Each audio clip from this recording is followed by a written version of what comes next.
The Horrible Gamers podcast may contain content not suitable for all ages. Listener discretion is advised.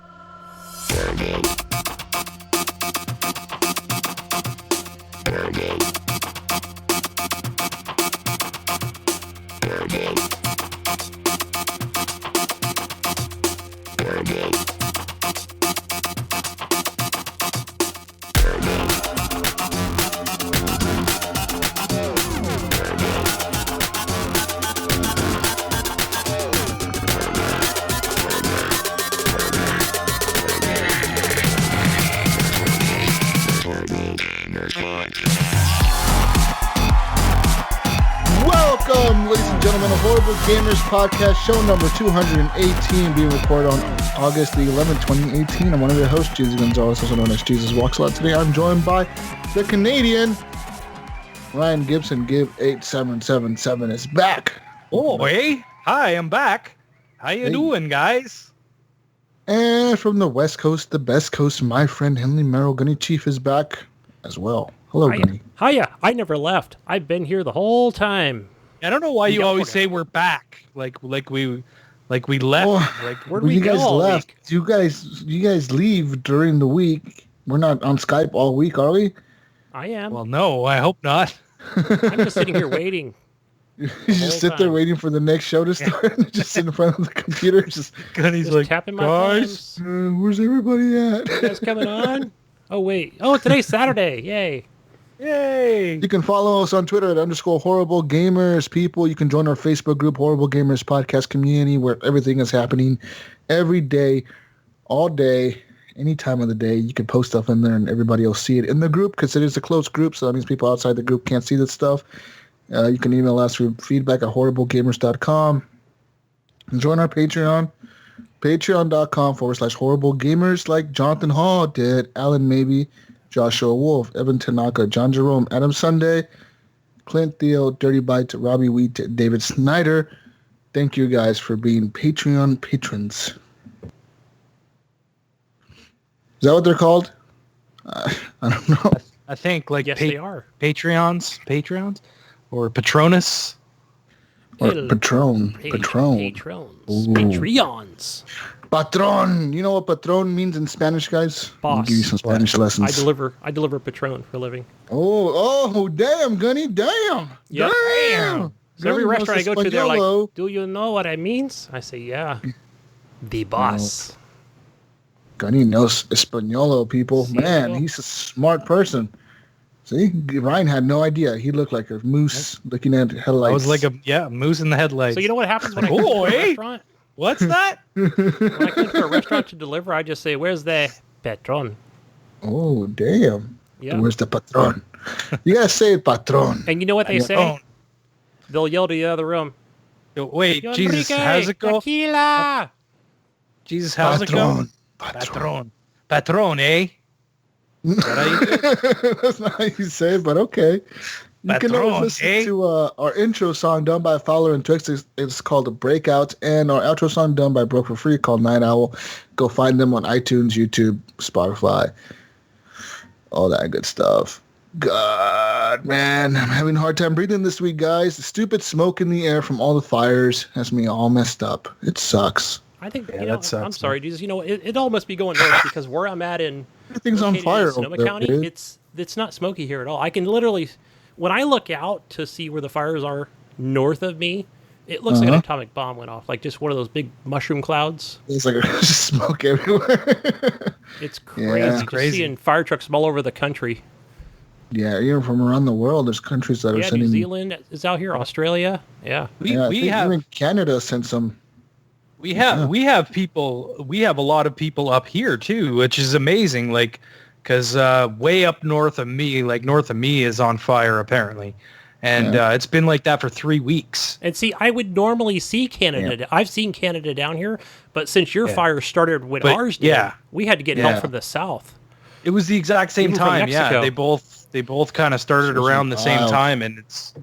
But we've had a lot of people from Europe, and even we've had some people come up from the States too. Like, there's a lot of people fighting those fires, man. Yeah, And it's crazy. wild. You look at some of the pictures, and it's like you see these firefighters that are like camping on the edge of the fire, like They're there waiting to go back to work, man. Thank you to all those people, man. All those That's people. a crazy, and all of our crazy listeners, job. stay safe out there. That's right. If you get an evacuation order, just evacuate. Don't fucking wait till the last minute. Just do it. Just leave. Just get out. Yeah. It's not worth it. No, because, you've seen some of those people that have died in the California fires because their house literally caught on fire like in seconds. Yeah. And I mean, that's the thing. That's the thing. The difference wild. between what's going on with us and what's going on with you guys. What's going on with you guys is in the middle of a fucking like suburbia. Cities and You know what I mean? Like ours is crazy. cottage country. There's like cottages and forests, but people don't usually live up there. It's usually they go up there on the weekends or whatever, right? So I mean, that's the good thing. No one really gets hurt, but a lot of people's shit gets destroyed, right? Yeah, that sucks. I feel for the people in California, man. Yeah, dude. And then here it's- we got people like lighting fires next to the highways, like right next to the freeway. I don't know. People think like it's an arsonist that's out here running around lighting like probably throwing like cigarette shit butts on out fire. the window. Yeah, cigarette Lit butts ones. and shit out the window. Just like people don't think, you know what I mean? You're driving on the freeway, you're smoking a cigarette, you throw it out the window, but you're throwing it into a fucking dry ass field of hay or whatever. Yeah. It's gonna catch on fire, dude. Don't throw your cigarette butts out the window, people. That's dirty. Fucking. Yeah, I mean, I guess with like the difference between here and there is like we have a lot damper conditions where it's not so bad. But when we were up north, when we were up at the cottage, there was a ban on fires the first night that we were there. Yeah. But it got lifted because it had been raining, so we were able to have a fire the second night, but the first night we couldn't. And I mean, that's another thing, right? Like people go up to their cottages and they want to have a campfire and stuff, and you gotta be careful, man. You gotta be careful. That's right, people. Enough of the fire talk, though. Fire season 2018 is upon us. But it's now video game season because it's now started. Is it video game season? Is it? Not yet, but all the trailers are almost starting there. to drop. When is games It's coming? like- That's coming This soon. is like the That kinda kicks it off. pre-season for the video game season, guys. This is the pre-season for the video game season. It's here. Yeah. Madden kicks everything off every year. That's out Madden now, isn't it? comes out. 19? It does. Yeah. And then just this week, we got a lot of games that released. We got We Happy Few, Overcooked 2. Yeah. The We Happy Few. That's published by Gearbox, but didn't Microsoft acquire that?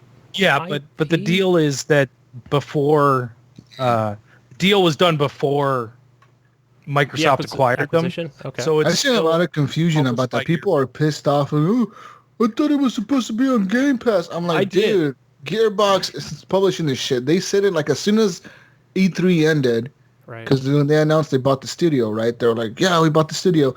And like everybody was saying, oh, We Happy Few is coming on Game Pass. And Microsoft was quickly like, no, it's not coming to Game Pass. We're not publishing that. They don't want to put it on Game Pass, you know? yeah, not right away. Anyways, I could see. I mean, I could Game see it Pass coming to eventually. Game Pass later on. Yeah, like in 8 months. Microsoft or 6 will months cut or a something. deal in a couple of months and be like, yeah, okay, let's put it on Game Pass. I could see that happen. Yeah. But Probably see that happening. Is too, it man. coming to PS4? Is that because it's Yes. Gearbox, right? So it can. Yeah, I release think there? it's releasing on. It released on PS4 released too. on everything. August 10th, right? Is when it released. So yesterday. Today's Yes. August 11th. Yeah, man.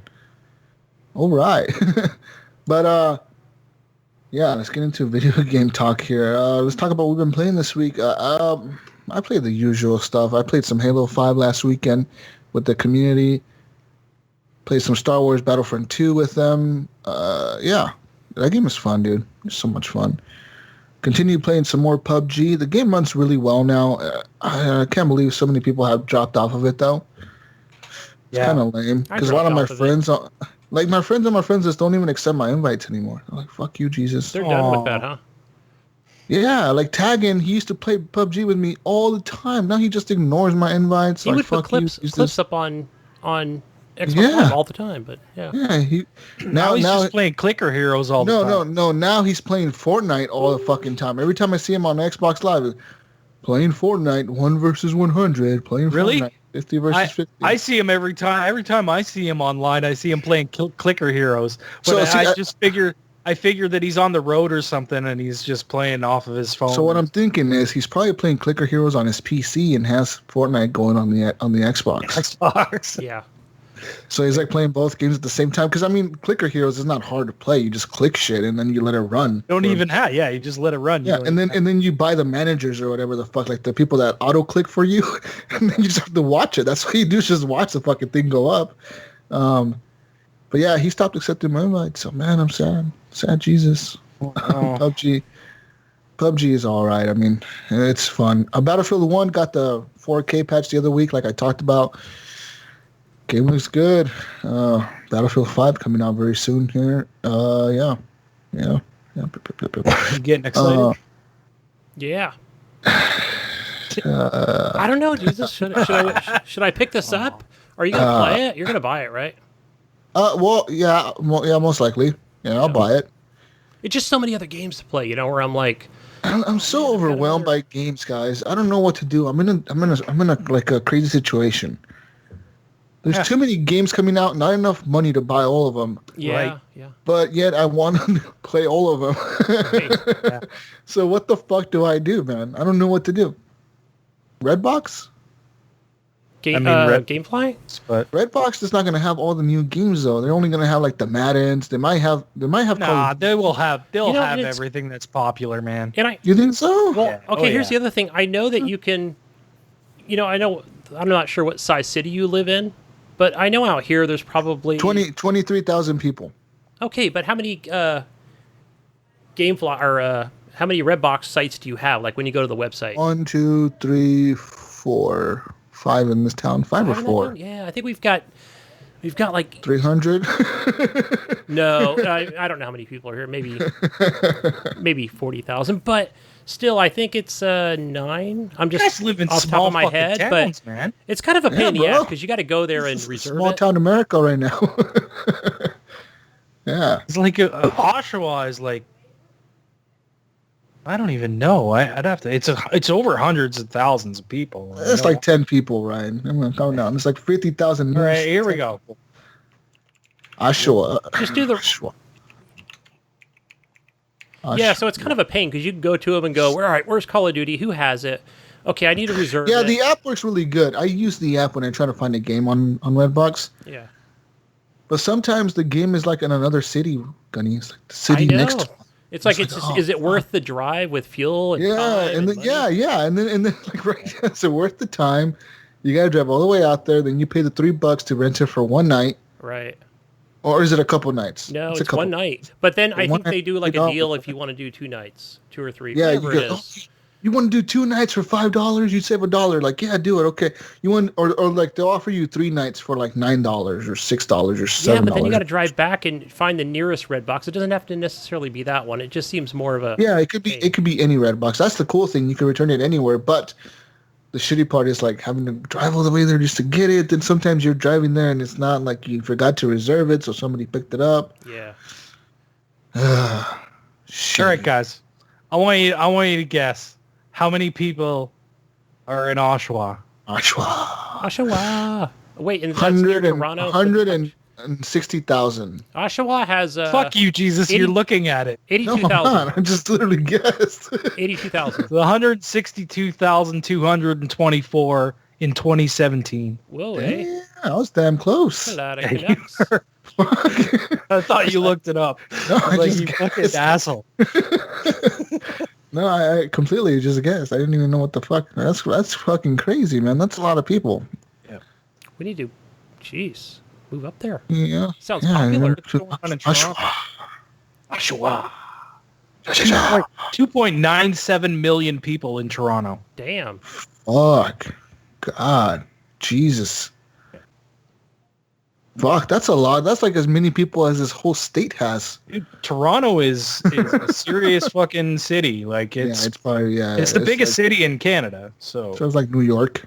It's close. It's close to New York. Yeah. New York has 18. I mean, New million. York is way. It's New York's denser. probably about twice or 3 times the population, I would think. No, it's like a lot more, dude. It's like 18 million people live in New York City, I think. Yeah. Something like that. But the biggest city, I think, is Mexico DF, where it's like 20 million people live there or some shit. It's fucking crazy, dude. Yeah. Crazy. Oh, so many people. I could not imagine living in a city that big. It'd be too wild. Anyways, I got let's the get census here. How many people live in Petaluma, California, where I live? This is gonna be welcome to the podcast. video We're games. You gonna know just what? talk about fucking Let's talk about population. population. Okay, so the population of New York is 8.5 million. Oh wow! So the whole state or the city? New York City. New York City. I thought it was way more than that. It seems this is not the biggest city in the United States, or is it L.A.? Holy shit. California. Well, that's all of California. 39.3 million. Oh, that's all of California, but a lot of it's probably San Francisco, Sacramento, L.A. Yeah, San Jose. Yeah. All that shit. Texas is second with 27.9 million. That's where I'm going to retire. You're going to retire in Road Coast Texas? State. The entire United States of America, 323.4 million in 2016. These numbers are from 2016. So America, fuck yeah. Crazy. All right, guys. Hey, guys. Are we talking about video games or what's going on here? I don't know. We got into this whole population thing. Got us off track. How the fuck did we even end up there? We were talking about Battlefield 1 or something. What the fuck? I don't know what happened. I don't know. Redbox. Redbox, there we go. Fucking Redbox and renting games and how many games are coming out this fall. It was because you said there was like 23,000 people in your city, and I was like, what the fuck? That's like a block in your area. Yeah. Oh man. Anyways, yeah, so Battlefield 1, I played more of that. Battlefield 5 coming out this fall. I look forward to it. Call of Duty. I played some of that beta, guys. Some of that beta. We had a question about that. It's good. If you guys wants to know. You guys are interested in the Call of Duty beta, I think next weekend is the open beta. This weekend is the private beta. Next weekend is the open one. This weekend, I think it's all platforms are running it this weekend. So PC joined this weekend, Xbox joined this weekend, PS4 had it last weekend and this weekend, and all of them are going to have it next weekend. And I think it'll be open next weekend. And if it's not open next weekend, they're going to have another beta that's going to be open, I think. And then there's supposed to be another beta in September for the Battle Royale stuff. Which, I mean, that one might also have the Team Deathmatch stuff in it and shit in it too, you know? Like, they might have the Battle Royale mode, I don't but know. also Actually, I think that they would just do the Battle Royale because they want to throw as many people on that server as they can. Yeah. That's why I think they would be doing them separately, right? Like, test the multiplayer, see, cram it and see what happens, and then cram the Battle Royale and see what happens. So playing the Call of Duty beta, they have quite a bit of maps. They have quite a variety of maps. Usually Call of Duty, when they do their betas, they'll have like 2 maps that they do the beta with, and that's it. But I heard I heard there's not that many maps in the game. There's only like 6 or 7 maps or something like that. I said that like last week or something like that, but I was mistaken. What happens is there's 6 maps that are coming from old Call of Duties. So one of them is Nuketown. So there's 5 other maps. There's fucking Nuketown's on every Call of Duty, but 5 other maps that are from previous Call of Duty titles that are not necessarily all the Black Ops titles, but they have like maps coming from like the Modern Warfare series to the game, other games. They have some of those maps coming to this new one, remastered of course, and redone, reskinned, and all that fancy shit. But all in all, I think the game is going to launch with 17 maps, which is the most they've ever done, which is kind of interesting. Yeah. I think the last time... Yeah, but those 17 maps, that includes the fucking Seasons Pass stuff, doesn't it? No, that's just base game launch? will have, base game will have 17 maps on launch. So yeah, there's that, and then on top of that, there's the DLC, like you mentioned. They're going to have, I think, 4 or 5 map packs, each featuring 4 new maps and a new zombie mode, I think. So they're going to have 5 maps for each map pack. Cool. Something like that. Lots of content there, but playing this beta, I'm having a lot of fun with it, dude. The maps are really the most diverse maps I've ever seen in a Call of Duty game. It seems like they've actually paid attention to what they were doing with the maps, and they've added like a lot of different ways you can approach an area. They had a lot of different pathways, like up, high, low, underground. You can swim under the water now. There's a lot of water in these maps. You can actually swim in the water and shoot your gun underwater and like go around the map through under the water. You go under bridges, go to the other side. end up completely on the other side of the map. And now, instead of having a radar, like, you have the mini map on the top corner, instead of, it's really weird because every person has like a UAV on your body, like everybody on your team. So when you're running around and like, say somebody's camping the corner right around from you, like right around the corner from you, somebody's camping that area, you can see them as a red blip on your mini map. Like they'll pop up because your UAV is picking them up. That like your personal UAV or whatever, it's picking them up. So that's kind of interesting. There's a new abilities. So is it almost like an anti-camper thing? Yeah, it is. It's always to keep you moving, and the new perk that's like the ghost perk, right? Like the one that keeps you hidden from the UAV and all that shit. For that to actually work, it only works when you're moving. That makes sense. I like that. So they're forcing people to like not camp as much, I think. I don't know about how it's going to work with the hardcore mode because, as we all know, in hardcore there's no mini map, so it doesn't really matter if you have a UAV, right? Right. So I wonder how they're going to do that with the hardcore mode. But they have new abilities for the people. They have the different classes now, like Overwatch, kind of, or like Rainbow Six Siege, where they have like one guy has the shield that's a special ability. The other guy has like a big machine gun. The other guy has a grenade launcher. The other guy has a kit he can put down, and people can pick up either health or like armor from it. So like if you're low on health, you can pick up health from it, or if you're full on health, you can pick up armor from it. And so you're like they have like another guy that can put down and like he puts on a visor, and he could see through the entire map. He could see through all the walls in the map, all the buildings, and it'll give out like 3 or 4 pulses. So if you're standing behind, like in your spawn, and you're looking out and you're looking at the whole map, and it gives out the first pulse, it'll tag everybody through the walls, like all the enemies, and like wherever they're standing or whatever they're doing, it'll tag them all for you, and it'll tag them all for your team. Okay. And it'll show your team exactly where they're at, what way they're facing. And it'll show like their whole body. It'll show their whole silhouette, like what way they're facing. No more grenades in the game, which is kind of weird. There's no more grenades. They took out the grenades completely, but only one class has grenades. Yeah, only one class has grenades, yeah. So that's kind of interesting. And the grenade's on a cooldown, so you cannot spam the grenade. Good. You throw it out once, and it blows up or whatever, but it's on a cooldown. Everything's on a cooldown timer now. Like everything, your abilities that you can use are on a cooldown. So like there's different things you can do. You can set up like spawn beacons now, where like your whole team can now spawn in a different area if you put it down. That's one of the special abilities. You can put up barricades, which are really cool.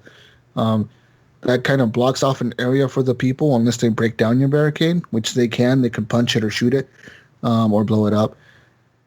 And yeah, they still have the kill streaks. It's still Call of Duty in a sense, but it's like different. And it's boots on the ground, right? You're not flying all over the place. Yeah, but it's boots on walls. It's boots on the ground. But you can still slide and stuff, and the game doesn't feel bogged down. It still feels like fluid. It still feels good. The movement feels good, but it's still boots on the ground, so you can't wall run and all that crap. But like there's one class that has like a grappling hook, and he can shoot like the grappling hook at any point on the map and like pull himself up to it like Batman. You know what I mean? You can shoot to the top of a building and pull yourself up to the top of the building. Do the ground pound. And now you're on top of the building shooting everybody on the ground. You know what I mean? So like they have different abilities, and it all kind of balances each other out. It's a really good game, dude. Well, I can't believe I'm really enjoying it. So I know that it's just a beta, and I've heard there's been issues with, especially starting out the game. But does it show like each team and what abilities they have, like on the other side, the opposing team, like the enemy? Does it show like what loadouts they picked?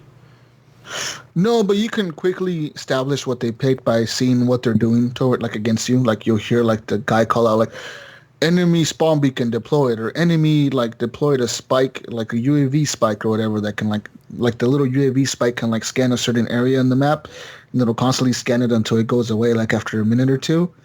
So like they'll you have to listen to the call outs that the people are doing on the map. Like the guy who's the announcer or whatever, you got to listen to his call outs. And yeah, I that's assume how it's like have. like Battlefield in the way where you can go, once you die, you can go back in and change your loadouts, correct? You can always change your class, and you can always change the person that you have.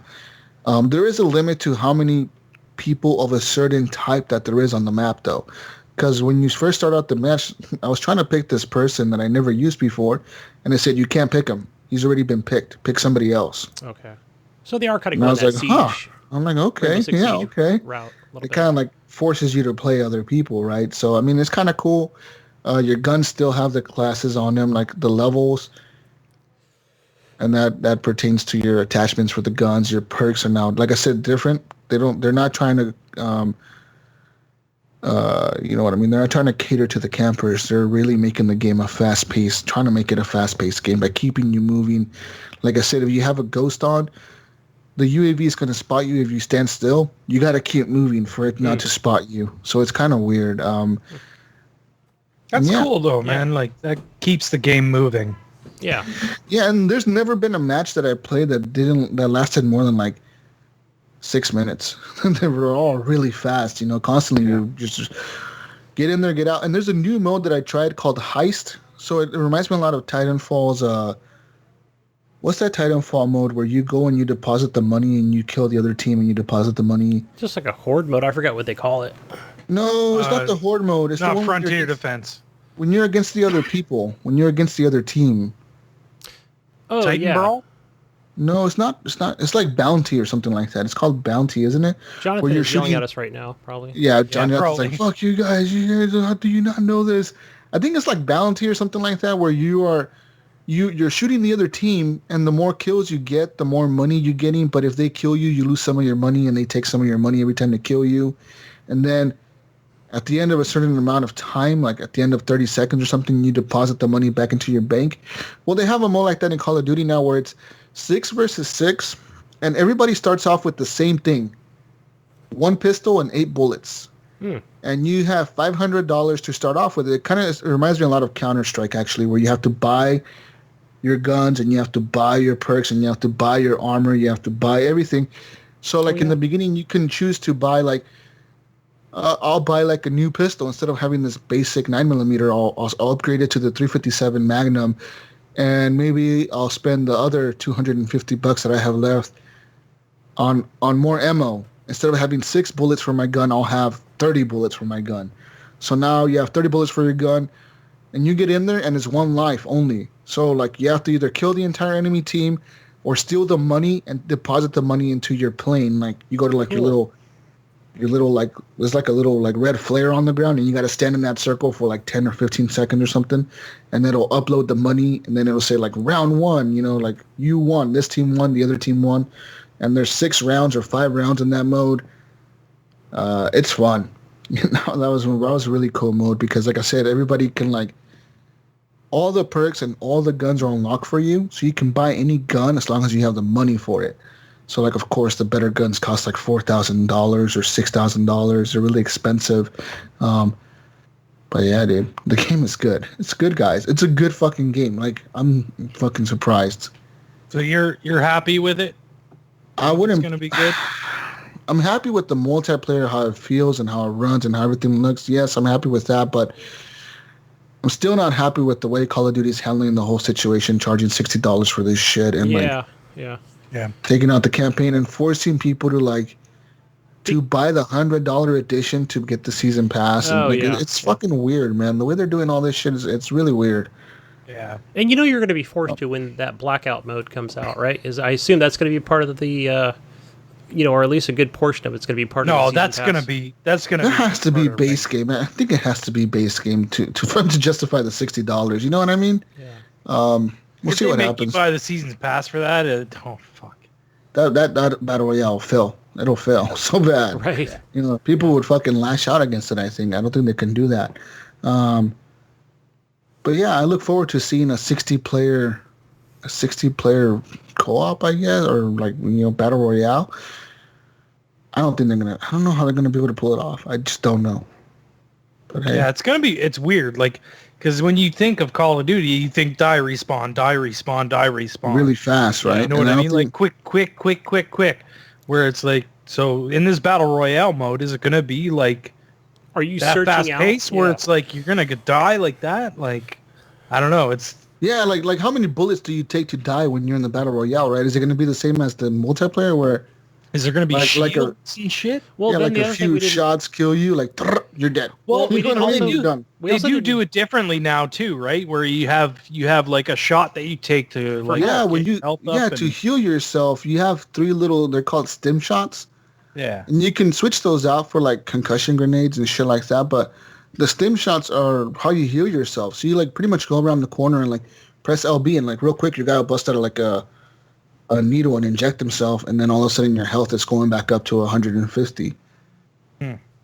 It's kind of weird, but you do run out of those. You only get like 3 of those per match, per life, not per match, per life. You get 3 every time you die. You get like a new 3 set. Yeah. Okay. Interesting. Cool. Yeah, the game is like way different from what Call of Duty usually is. I'll probably But at give the it a same try time- next weekend if it's open. Yeah. It still feels like Call of Duty. And it was really weird. I got a beta code from like Comcast. Oh, really? Really? Yeah, I gotta check my Comcast was email. like, "Hey, hey, here's a beta code for Call of Duty. We know you play video games, and here's a beta code." I was like, "Okay, thanks, guys." Yeah, apparently they were doing like a promotion with like Call of Duty. Comcast was like, "Hey, play the Call of Duty beta on your Comcast Wi-Fi or whatever." It's like, okay, I guess Call of Duty does deals with Comcast. It was really weird. That's odd. I'm checking yeah. my Comcast email. Check your now. Comcast email, Gunny. Besides that, guys, I played one more game. I just want to talk about it real quick. I played Bomber Crew. Yeah. That game is hard. Have you tried it yet, Ryan? Yeah, I did try it. You're right. It's fucking hard. Like Hard, it's just right? hard to control everything and keep everything going. And you know, it's weird. I think when I can't remember. I think when I played it, it glitched out and got all weird on me too. Like Did it? something That's weird. weird happened, and I can't remember exactly what it was though. And it's funny because when you launch the game, you would think this is like a little kid game. Like it looks like a little kid game, but it is hard as hell, dude. So I was playing it the other day. I went into my second campaign mission. Like I've played it for like 9 hours now, and I'm only on the second campaign mission. That's how hard the game is. You have to upgrade your plane so much to get to the first mission. To like by the time you get to the second mission, your plane is fucking upgraded like almost all the way. Anyways, I went to this mission and like I when I went there, there was like a thing that said like there's going to be an ace in the area. So we went and we did the bombing, right? We blew up the fucking base we're supposed to blow up. We took the photos of the base we're supposed to take a photo of. On the way back, my plane is like on fire, dude. Like I have like 2 engines on fire. You know, like one of my guys went down, so I'm having like another guy heal him. And like I told the pilot to increase the altitude all the way to like maximum, like go all the way into the sky. And like, what the problem is when you go too high, the people start freezing. Like they get too cold and they don't have like winter jackets on or whatever. They start like dying because they're too cold. They could freeze to death. So I'm up there. My engines are on fire. One of my engines goes down. So I send the engineer onto the wing to like repair the engine. So he's like climbing out there, right? He's climbing on the wing to repair. And all of a sudden, 2 more of my engines catch on fire. So I told the pilot to nosedive, like an emergency nosedive to like put out the fires because you could do that apparently. And my guy on the wing fell off. Oh He fell no. off. Oh no! He like slid off the wing. You could just see him like trying to grab onto the wing, and he slides off the wing and falls off. And the thing is, I didn't know this, Ryan, but you can equip like you can have him pick up a parachute and put on the parachute before he goes out to the wing. That would be like, smart. in case this situation happens where he falls off the wing, he can parachute, and then you have to send like the next mission. Like you can have the option to rescue him because he might survive out there, right? So, yeah, that happened to me. The game is hard as hell. I'm on the second mission. I keep playing it. It's fun. Cool. I look forward to Check this playing out. Doom. Doom 2? No, Doom, the first Oh, Doom. you never played the Oh, first you one? bought it. Yeah, you picked it up. Oh, no, I didn't buy it. It's on Game Game Pass. Oh, it's on Game Pass. Yeah, I saw it Oh, on that's Twitter. regular Doom though. That's not Doom, is it? No, It it's is. Doom. 2016, right? Because I know they had the old ass version on there as well. Yeah, and they just added it last night. Yeah, they put it on Windows yeah. 10 too. Somehow it at ended up on my Gamescom. PC. They're like, oh, Doom is coming, guys. We're done. It's there. Boom. Doom and Rage, right? Those are the two Bethesda, newest ones. I'm telling you, Yeah. Bethesda is all over Game Pass. Dude. I could see Skyrim 6 or whatever the fuck. Oblivion. Elder No. Scrolls coming to Game Pass. No. Coming eventually, maybe, but fucking not right away. I see it right at launch, dude. No way. Right at No launch. way. No way, dude. Because they know people will pay for that fucking game. Yeah, that's true. Yeah, they'll pay for anything. Maybe they'll put Skyrim. They'll put Skyrim next on there. That'll be the next one. Yeah. Yeah, I can Skyrim, see the that old coming to Game edition. Pass. Yeah. When they get tired of charging people for everything they put it on. Yeah. Right? I think We've they got made their enough money on it here. now. They might as well give it away for free. Tom Howard said, "Stop buying the fucking game. I will stop fucking selling it on everything." So, but yeah, that's it, guys. That's all I really played this week. I haven't had much time to game besides that. I mean, like I said, I look really forward to the fall, but I'm kind of stressed out about it. There's too many games, too little time, not enough money. Man, It's don't crazy. even talk to me because you Do you have think a kid? about my How situation. are you gonna live? I'm not going to be able to play any of these goddamn games. You're gonna be able to like buy one game this fall. Probably Red Dead. that would You be can a play good Game choice. Pass games, remember? I'm depending on Gunny this spring. There you go, Gunny. There you go. I'm You working a gotta lot of support overtime Ryan. this year. I hope so. I'm going to break 300,000 this year. Oh, there you go. There you go, Gunny. There you go. What are you going to be playing? What have you been playing, actually, Gunny? What have you been playing? I guess we just skipped over Ryan. I guess we could talk about his... Well, I can go next. Let's hear about... I want to hear about this game you've been playing. Oh, I sorry. watched you Sorry. stream, Ryan. I've only been playing the one thing that was big. Really, well, no, I it's not watched the your one. stream on Tuesday or Wednesday. Yeah. Oh, you were in there? Yeah. Nice. Cool. So I've been playing Dead Cells. I mean, do I really need to say anything else about this game? But like, I cannot stop playing it. This has been the game that I've been playing all week long. I mean, I got right back into it, and I've gotten further already than I did when I was on the PC. So I've gotten a new rune that I never got when I was playing it on the PC. This game is so fucking good. If you have not played Dead Cells and you enjoy those 2D Metroidvania kind of games, don't sleep on this game. You gotta check it out. It's fucking so tight. The controls are great. You know, you get in there and you die and you start over again, but you usually get something out of it each time you go through. Right? Like, so you're leveling your guy up or giving him new things, or you find new blueprints that you can use now.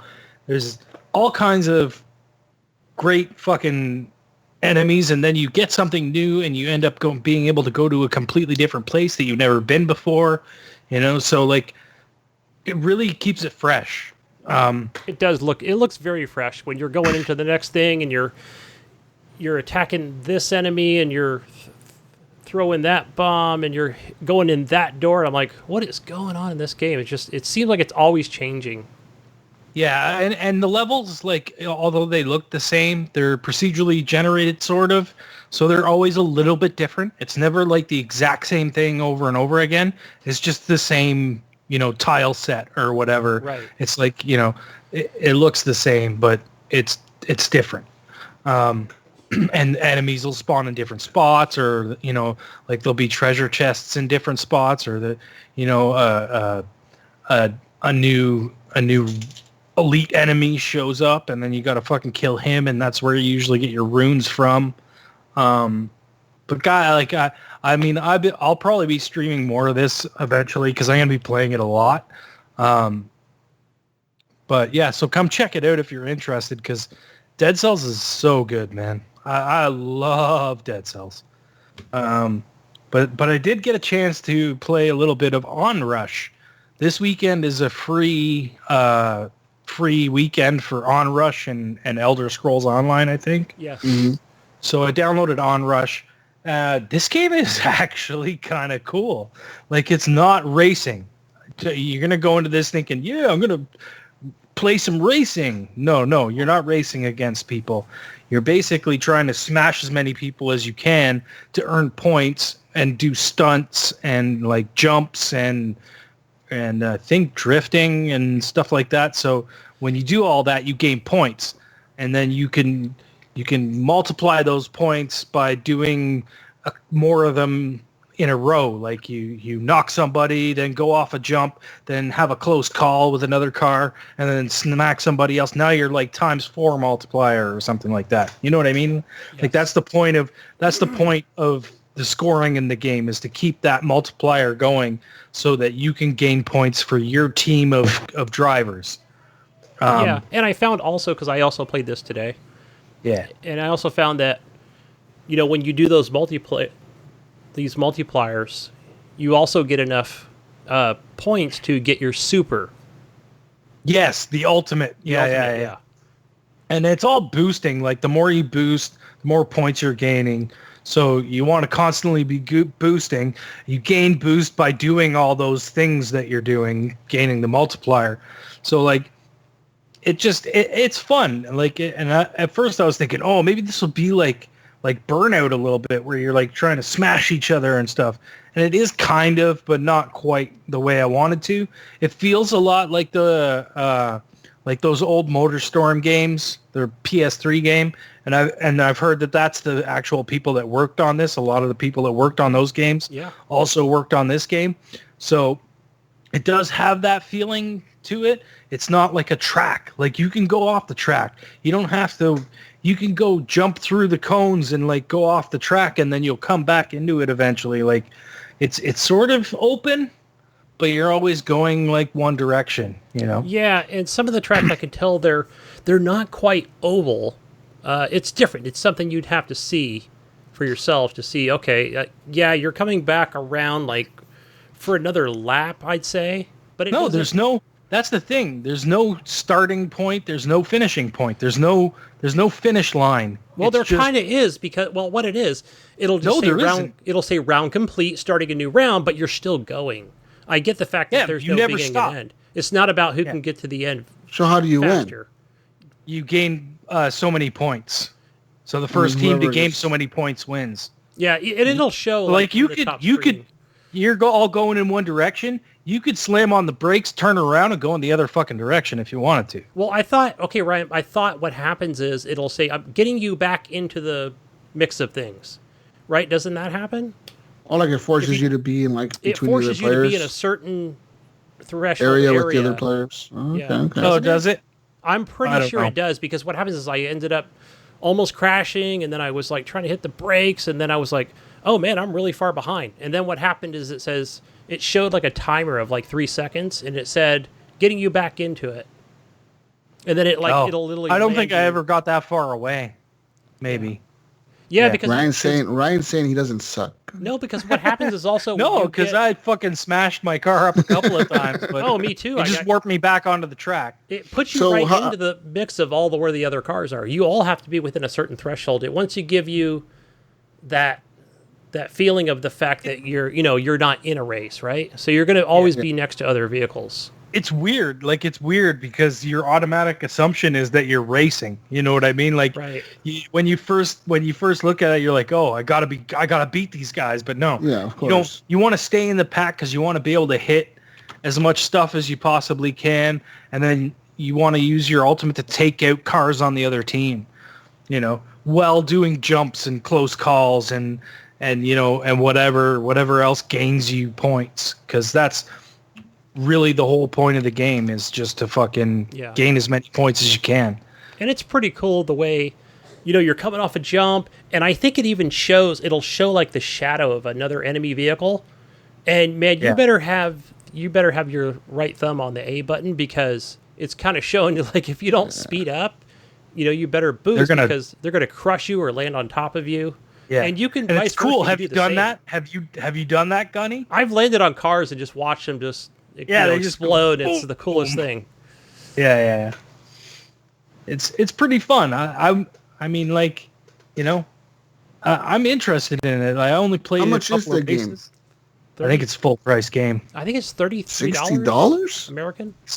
Is it? US, I thought it was 33. Oh, no, Gunny. I think it's a full price game. Well, it's on 'Cause sale. I'm pretty sure it's $79.99 up here. No, it's on sale right now. Damn. Oh, is it on sale right now? Okay, yeah. Along with Didn't the free play weekend. I could be wrong. Maybe it's my eyes. But yeah, it's cool. I like. I found it for $40 at Walmart. There you go. Yeah. Microsoft Store has it for $20 disc version. Oh, the disc for I would get it Really? with Game Share. But yeah, I just wonder what other it kind of throws you into different, like a different mode each time. Well, not so much a different. I mean, it's the same kind of map in a sense, but Yeah. yeah. I think I'm already on like the fourth thing. It's really some of the, I guess you can call them sort of races or levels is what they are. They're pretty quick. They're only maybe 3 or 4 minutes? Maybe 5 tops? Yeah, I'll say 5 minutes. Yeah. Something like that. Yeah. But they want to keep it fresh and fast and yeah. It's good. Damn it, it's not even the price. Okay. It's good. Hey guys, I played a game. Go ahead. Something that Ryan already played, which is Aces of Luftwaffe. Fluffy waffle. What? Luftwaffe. Luftwaffe. Some shit like that. Luftwaffe. You know, I definitely get that vibe of 1942.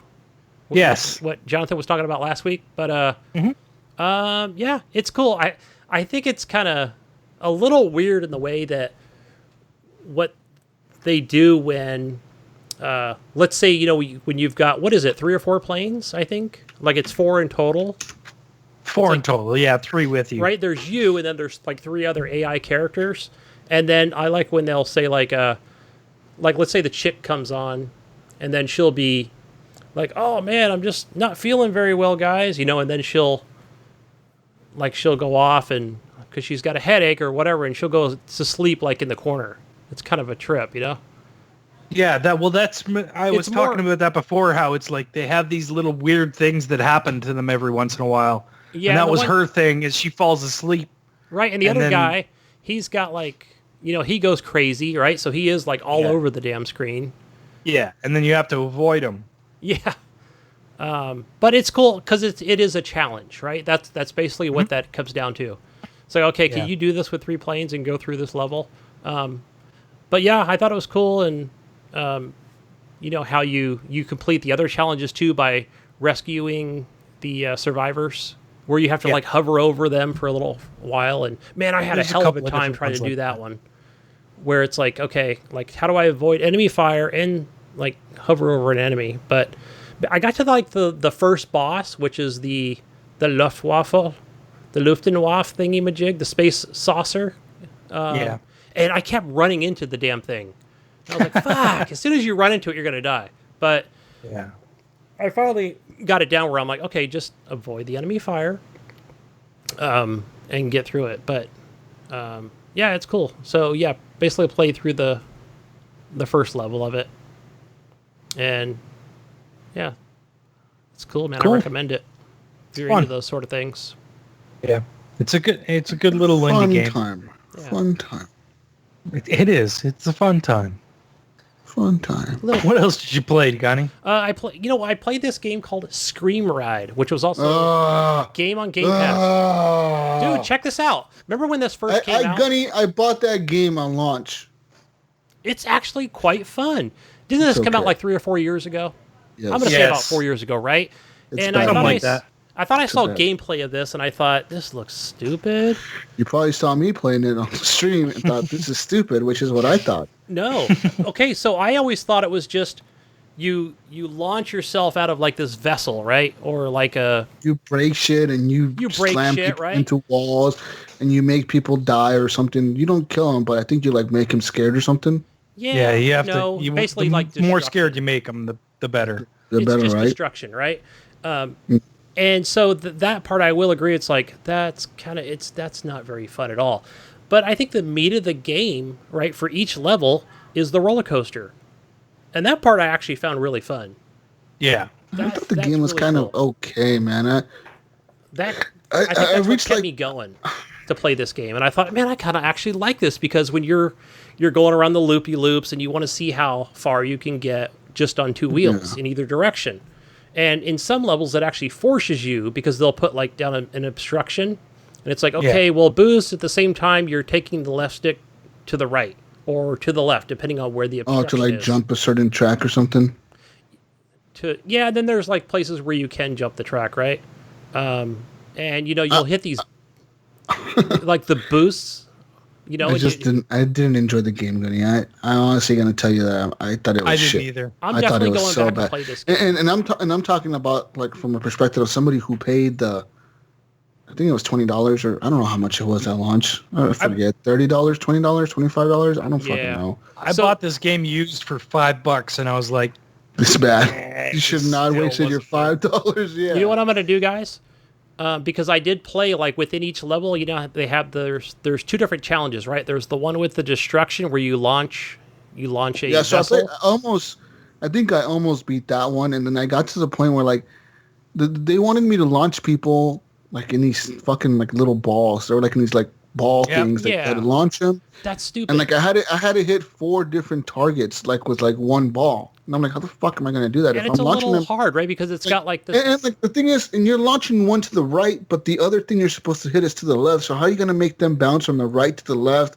It made no fucking sense. Well, if you notice, and I was like, this is stupid. Fuck this game. Fuck this game. The tutorial but here's the thing, Jesus, is there was a way to do it. You're wrong. You're wrong. You're wrong. No, I'm not. It shows you in the tutorial like.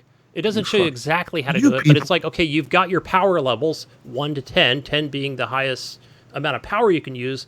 But I noticed in the tutorial, like, some of that shit was showing you how to, like, basically go all the way up and then straight down, where I'm like, that's not fun, right? Because I would just go in directly at the target. What other mode? They had that mode where you launch people in little balls.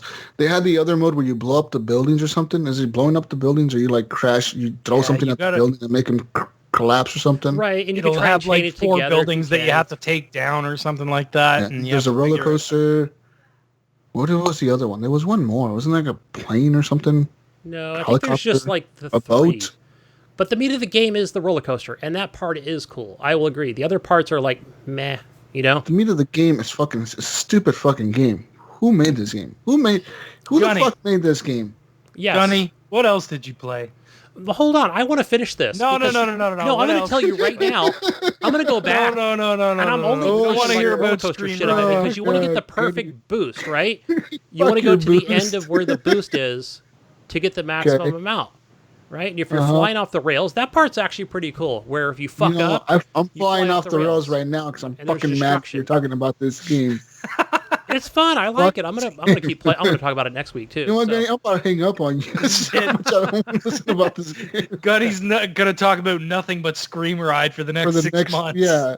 For the next 6 months, all the podcasts will be about Screamride. So it's more of a suggestion for our listeners out there that are. Who the fuck do you think in our community would want to play this shit? No one wants to play this. I want you guys to go to Discord and Facebook in the group. Okay, stop listening to this right now. Hey, go over and say I like Screamride. Hang on a second. Jesus. What does Jesus say? Fuck that game. Shut up, on Gunny. Fire. That's not what I was looking for. Shut up, Gunny. Shut up, Gunny. Is that what you wanted? Remember you were supposed to say that during the show? I was supposed to say that. I forgot. Fuck, I forget, guys. It's like 2 hours ago we planned this. All right, next game. Next game, another fun game. Danger Zone 2. Oh, remember I talked about Danger Zone 1 and the problems I had, like just... Here, guys, welcome to the Gunny Talks About Shitty Game section of the show. No. Actually a little better. Danger Zone's good. It's a little better than the first one. The 2 people talking about a shitty game. Fuck you. This one's cool. Okay, we got another semi-truck. Game that's coming you can hit the horn by clicking in the right stick.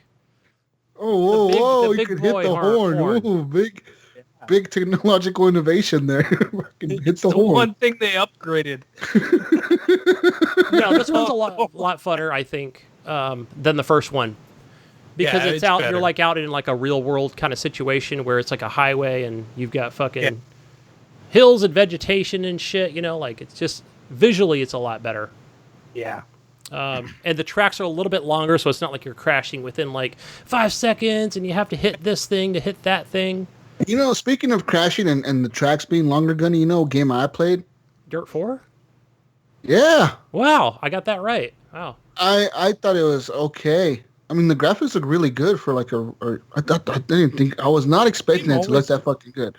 The Dirt games always looked really good. Like it looked almost as good as 4K, Forza, right? dude. It's really like detailed. Like the inside of the cars look just like the real cars. Like I have a friend of mine who drives like a Ford Fiesta, and the fucking first car you start with is the Ford Fiesta. Yeah, those and like being inside that thing, like I went into the cockpit mode, and it looks just like the fucking car. I'm like, holy fuck, dude! Like they really went into town with this thing.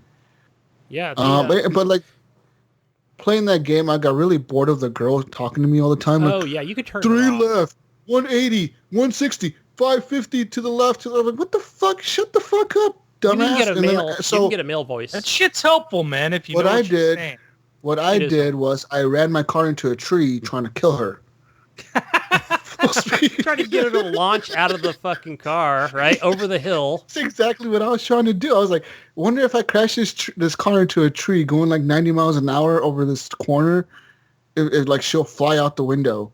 So I did just that, and like, no, it just disqualified me from the race or something like that. She's not in the car with you. No, she is. She's sitting right next to you. Like she is. Apparently, when you, I don't know, I watched like a real rally racing video the other day, and it was like this guy arguing with the driver because apparently when you're racing in that shit, you have a guy that's looking at the map that's telling the driver like how to turn, and that's how they race. That's how they know where they're supposed to get to. Like, well, that's what she's telling you. She's telling and she's telling you that, but she's telling you like in like a simulation mode, dude. Like she's not telling you turn left. She's using up like code words like banana 180. It's like, what the fuck is banana 180, dude? Banana 180 is a curved 180 turn. She's trying to turn you on. Shut the fuck up. She's like, show me your banana in a 180, baby. Yeah. If you round this corner over to this bush here. We'll park the car right here, do a 180 banana real quick. But like, no, and then Gunny, I got real serious, Gunny. I got real serious. I was like, I'm gonna win this race. I gotta beat everybody's time. I'm looking at my friends list. I see the people's times on there. Because it shows you, I like, if gotta you're in beat, first, second, third, fourth. I gotta beat Gunny Chief's fucking time of like 1 minute and 50 seconds. He's the last one on the leaderboard. I gotta beat him. So I'm hauling ass. And I come around this corner, dude, and like there's like little dips on the side of the track, right? Like little like kind of like the track is kind of like sunken a little bit. And like coming around this corner, I'm going like 80 miles an hour, dude, and it was like a small corner, and I barely clipped the side of the track, and my fucking front left tire blows out. Oh yeah. And I'm like, you have it set for automatic repairs, right? I had it under simulation, I guess, or something. But the thing was, like, my tire blew out, and like the game expected me to finish the race with the fucking blown out. I'm tired. Yeah. I'm like, there's no way I'm gonna finish this race with the blown out tire. Like, what the fuck are you guys thinking? That's how far. It shows you like it'll even give you the tutorial on how to drive the car with a flat tire. Tire. Yes. Really? Yeah, absolutely. Yeah. Oh, but I mean, the good thing about that game is, now that we're talking about Dirt 4, damn, I think did I play it this week or last? Anyway, but it'll give you like, it's not just like beginner, medium, and hard. Like you can kind of tailor it to your. Yeah, so that's what I did. I was like, because I think originally I didn't have the damage on, but I was like, no, I want to see like how damage I can make. I always like seeing how damage I can make a car in any kind of racing game. So of course I turned like all the damage on. So like, you can drive a Ford Fiesta for a long distance with it all fucked up. Like I had you can I had no trunk, I had no bumpers, I had like 2 blown out tires, I had no hood. I rolled the car like 20 times probably, and it was still going, dude. Yeah, that thing. Yeah, right. And you got the radiator, and there's like the water like spewing out of it, right? Yeah, it was like overheating and shit. I was like, oh, fuck, I'm gonna make it. Trying to play it in first person mode. Yeah. Yeah, I got disqualified for running people over at the edge of the track and for crashing into trees too much. Yeah, because it'll come in and then like I was trying to kill. You need to slow down for the guy, you know, like fucking just balls to the wall, man. The marshal or whatever. The marshal, yeah. Like, slow down for the marshal. I ran him over. I was like, fuck you. Boom, ran his ass over. And I was like, you're disqualified from the race. I was like, oh, shit. But I mean, just the way you're playing the game, that's just how I play it. I don't tweak out. Like, you can tweak out a lot of shit, right? Like, when you let off the gas, how much brake do you want applied automatically? You know, do you want default? You want more, less? You can. I think you can even play this game with like one of those racing wheels, because it'll ask you like, are you playing with the controller or with the racing wheel? Yeah. So like, I'm assuming there's like really hardcore like people that play this game that like know how to like. They probably really race and rally and shit. There's got to be, because it's probably like Project Cars, you know? Like, there's a lot of shit in that game, too. Yeah. Like, as far as cool, man. details. Yeah. But it's good. I played it on PC. It's on Game Pass. I recommend Dirt 4 as well. It looks good. The last one, which was not Dirt Showdown, but Dirt Rally or something like that, that one just seemed really difficult. I just couldn't play that game for some reason. Yeah. But back to Danger Zone 2. That game. It's okay. It's okay. It's good. It's got like Dirt 4 is better. Yeah. Danger Zone 2, it's a lot better than Danger Zone 1. So if you're looking at both of those, definitely go for number 2. No shit, Gunny. If you're looking at Call of Duty 4 or Call of Duty Black Ops 4, go for Black Ops 4, guys. No, I'm just saying, if they're both like, one's $5, one's 10, just go for pay the extra money for it, man.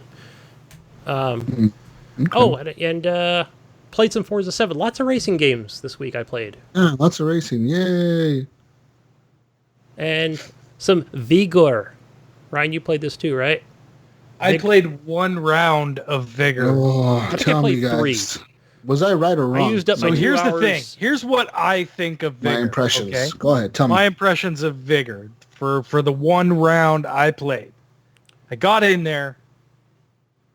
I'm in there. I got some shit. I'm like, all right, I'm going to take this shotgun and I'm going to take this rifle. I'm like, sweet. I got these guns. I'm like, sweet. So I'm running around. I'm collecting some ammo, getting my stuff, and I'm looking around going, okay, this really, really feels like PUBG to me. It just feels like PUBG. This is what it is. If you played H1Z1, it feels a lot like H1Z1. Well, PUBG is kind of a mod of H1Z1. Yeah, I mean, so it feels a lot they're like all PUBG the same. too. They're all the same kind of, yeah. But anyways, so they all feel the same. So here's the thing. I'm running around. I'm in this house. I got some shit. I'm like, sweet. How do I pull out my gun? I'm like, I don't know, but I can hear footsteps outside. Yes. So I'm trying everything, trying to figure out how I pull my fucking gun out.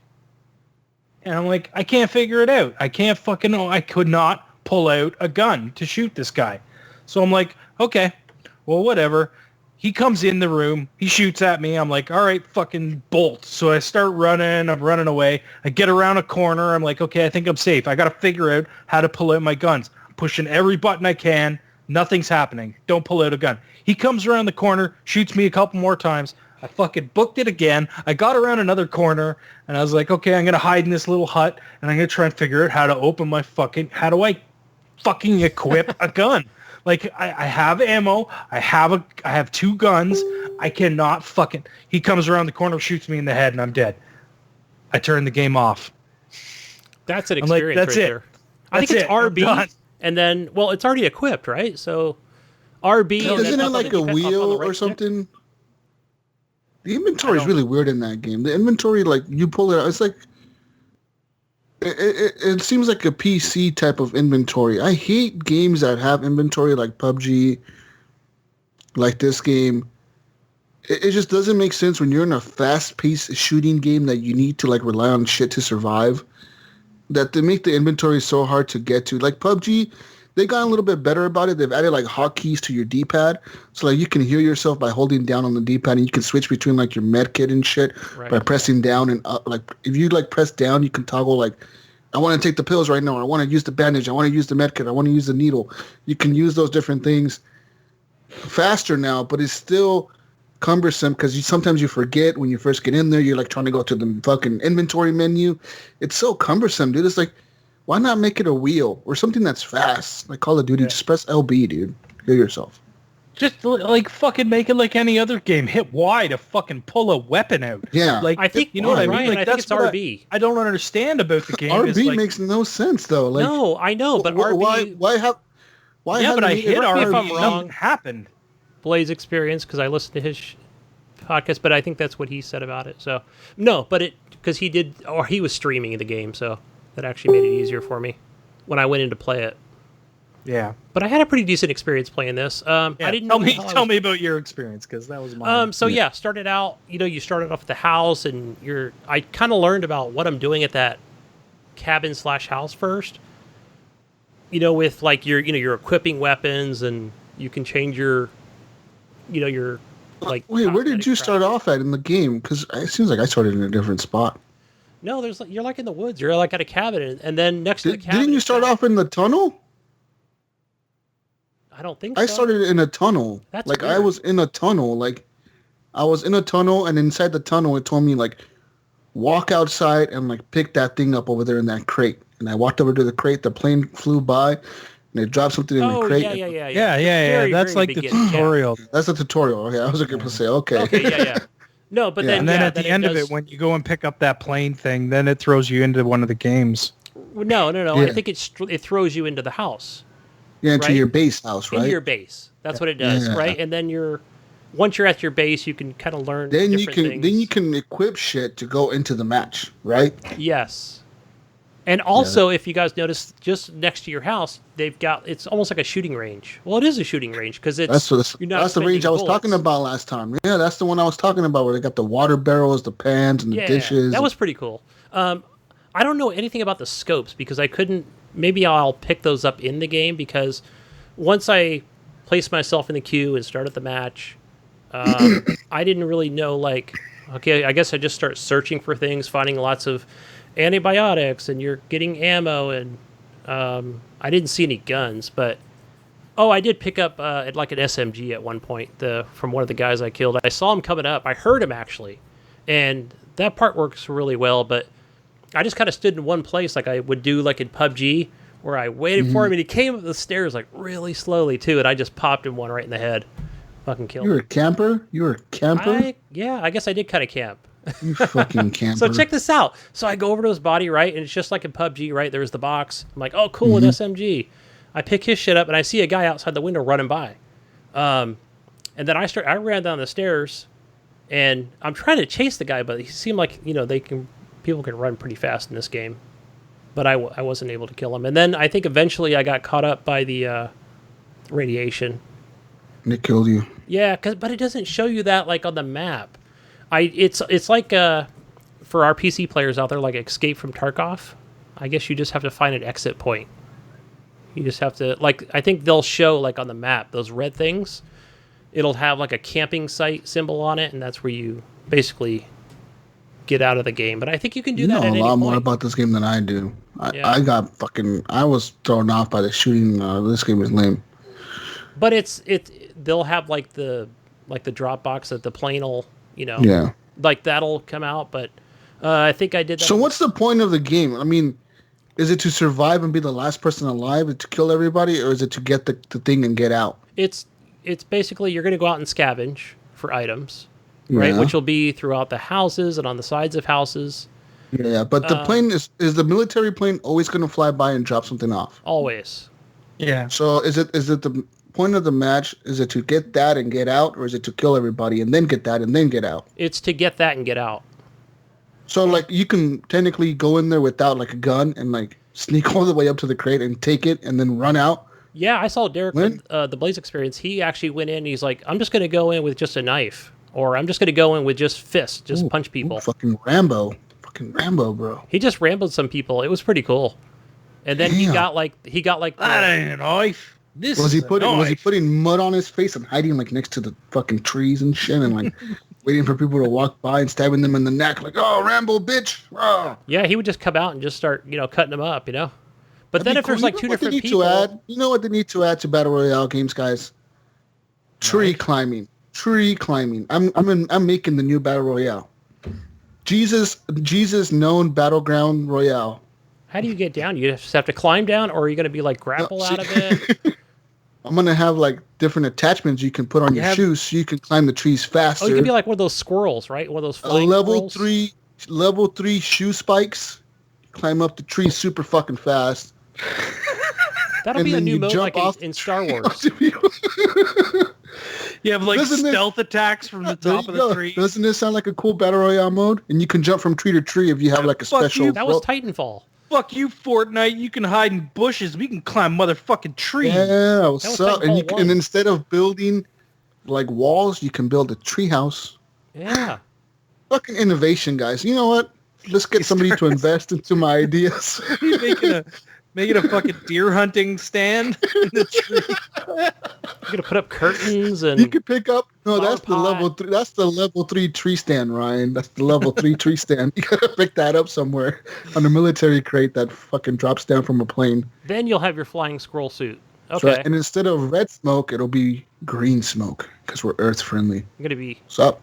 eco-friendly. Hey, but back Battle to Royale. Jesus is known. Battle Royale. Jesus is unknown battle royale.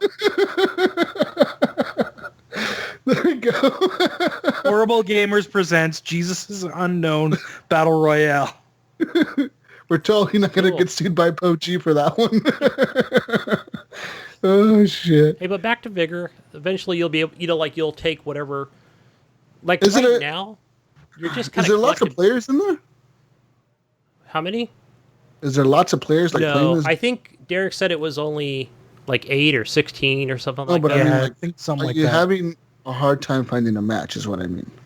Oh no, I don't didn't think know. so. I had Oh. no problems finding a There's match. people playing it, but it's not like 100 people on a map Yeah. like PUBG like is. 16, It- right? Or I mean, something it took like maybe 30 seconds to load in. I think because it is such a low player count. like, yeah. Yeah. So yeah, I was able to find a match pretty easy, and I it'll just- give you it'll show up like it's just like different maps. I think I want to say there was like I'm just trying to think like there's like 8 or 9 like different areas you can go to, and then you just like say press A to start match or whatever, and it'll search out the queue, and boom, you're in that match. But I think eventually you'll be able to, collect shit that you bring back to your base to upgrade your base. This Craft- game is going to fail. you can craft weapons, I think. There's like an armory of some sorts. Craft med kits, stuff like This that. game is going to fail. You think so? I don't know. I kind of like it. The way you're making it sounds too fucking complicated and too much work for like not enough fun. I'm looking at it from the... That's why people like Point of- Fortnite, because it's fun. You just get in there and fuck around and dance and do the stupid dance emote and like, oh, what's up, bitch? I fucking killed you. And then you like dance on top of them and then you run away. Yeah.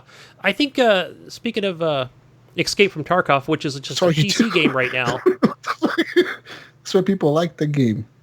like it's not the same thing visually or aesthetically, Yeah, but that's a PC game. You PC gamers want like the hardcore simulation. I just don't see that being the appeal on consoles. And if it is the appeal on consoles, PUBG is already there for that. Yeah, and then I guess you've also got Darwin Project, right? Which is almost a similar thing. Yeah. But that has different zones that you can actually go to, where this is just more Darwin of a very Project small is map. like its own thing. I like Darwin Project because it's its own kind of unique thing. This just seems like a copy of like fucking PUBG mixed with like some stupid PC game like that Escape from Tarkov. That's like they're just trying to like, oh fuck, that game is doing good. Okay, we're gonna steal this from this game, and then bring this from this game over here, and then we're gonna put them together, guys. Good idea. Yeah, but don't you like the And then fact they that do you it. can there's only like 16 players? I It's don't not give a like shit. I don't care if it's 10 or 20. As long as the game is fun, but you're not making it sound fun. You're making it sound like it's work. I mean, I don't think it's going to be that difficult once you got enough items in your chest to create like the weapon that you want. I mean, I do see potential in this game. I don't know. It seems like it's too little too late, and because it's not even coming till next year, is it? Free to play? I mean, literally, this just came out, so it's not even. I'll agree, like with the hit markers, like I'm like, man, either I'm a really bad shot or This dude guy's doesn't know like- how to shoot. got some kind of running mod on or something. It's bad. But I mean, I guess you can get that now for free on Game Preview. 2 hour 2 hours trial. of free trial. 2 hours. It's Wow. probably not enough time. I would say at least give somebody 4 to pay, and it's $20. How much? in preview? What? $19.99 in the preview program. I played it for free, and I didn't think it was worth it. I can't believe it's $20. Fuck that. No way. No. Mm-mm. Anyway, All that's all I right. play, guys. Is that all we've been playing? Yeah. Oh, hey guys, I got one more game. Oh, I forgot. I finally, after 10 years, I finally beat Civilization Revolution on the hardest difficulty. Oh wow. Oh, wow. What made you come After back to 10 this game, this fucking, beloved game 10 you have? fucking years, man. The game came out in 2007, and I've never in my life been able to beat the fucking hardest difficulty. Because when you play it on, it's called like deity mode. Like everybody just attacks you. Everybody's always more powerful than you. They always have the better tech than you do. So they're always like steamrolling you, right? They're like, hey, you better give us Albert Einstein or we're going to fucking blow your city up. And you're like, I dare you to do that. And they're like, okay. And next thing you know, like the next turn, they have like 50,000 tanks and like, planes and bombers and fucking boats and everything around your city. And you're like, oh shit. So, yeah, I finally beat the game on the hardest difficulty. It kind of was crazy. But yeah, that's it. That's it. That's all I have for this, guys. I guess, yeah, we'll go into a break after this. Go into a break. We'll be right back with the news. Bye. We'll be back. We'll be back. Stay tuned. After these messages, we'll be right back.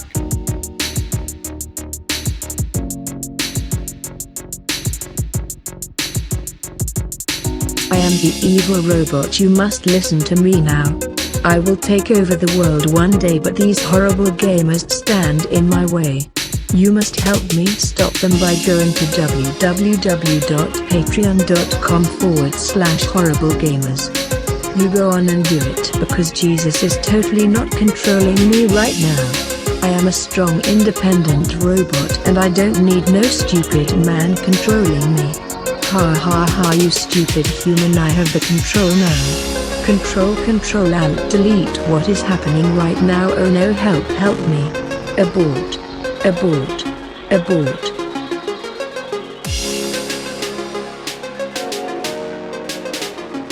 Welcome back, ladies and gentlemen, from the break. It's time for some news. News time.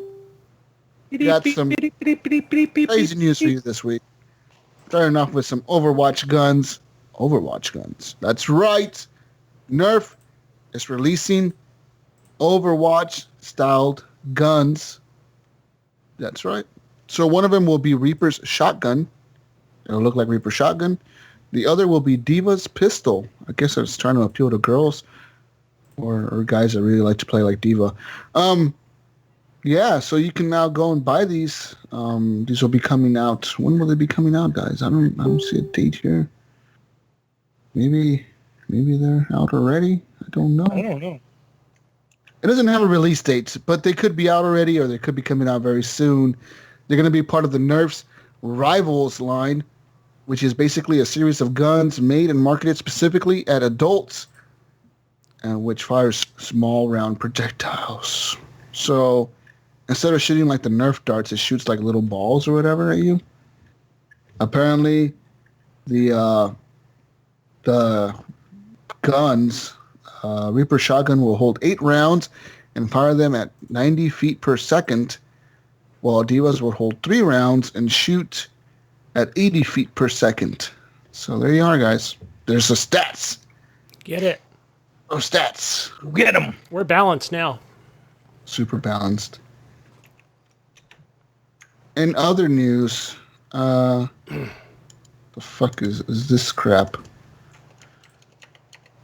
Freaking news. I don't know. I thought you went through this already. No, video game ROM site has bowed out, fearing Nintendo legal action. Oh, so if you guys haven't been paying attention, remember we talked about this website that was being sued by Nintendo because of the ROMs they use, and the guy was based in Arizona, and he was kind of screwed. There were a couple websites, correct? Yeah. Well, Emu Paradise on Wednesday, the website pulled down its extensive library of ROMs, fearing legal action from Nintendo. He said it's not, quote, the owner said this, it's not worth it for us to risk potentially disastrous consequences. Right. I cannot in good conscience risk the futures of our team members who have contributed to the site throughout the years. So pretty much they don't want to get screwed over, like tied up in legal battle with Nintendo, dude. Right. You know what I mean? Nintendo has billions of dollars and probably tons of fucking lawyers that work for them. These guys probably don't. So Yeah, they don't Nintendo is want now to demanding that he pay as much as $150,000 for each pirated title. That's God damn. I could see why he pulled down the sign, and it's probably like, oh, fuck this. Okay, like, get it. Here's a question: when do they come back? After a year? Just slowly like put that. They're site never back up? gone, Gunny. They're never gone, but I mean, Yeah. If you want ROMs, you can find them. you can always find. Yeah. Taking down one website is not going to stop that. Right. Ever. It's never going to stop as long as the internet is as free as it is. Yeah. And as open as it is. Stuff like this will never stop. I mean, but I guess Nintendo won this battle. Yeah. In other news, Jim Carrey will be playing Evil Robotnik in the upcoming Sonic the Hedgehog movie for Paramount. Apparently it's going to be a live-action movie. So there you go. Yeah, I'm okay with this. Yeah. It is said the movie will be live-action mixed with CG. And Carrey confirmed that his character will be live-action. So you're going to see Jim Carrey flying around robots? I don't know. We'll see. I think it'll work out. Jim's a great actor. The movie is filming in Canada currently. Hey. And yeah. Boy. Oh. And apparently one of the first images from the set emerged. And it's like a billboard that says, "Welcome to Green Hills," which is like one of the levels of the game. It says, "Welcome to Green Hills, the little town with the big heart."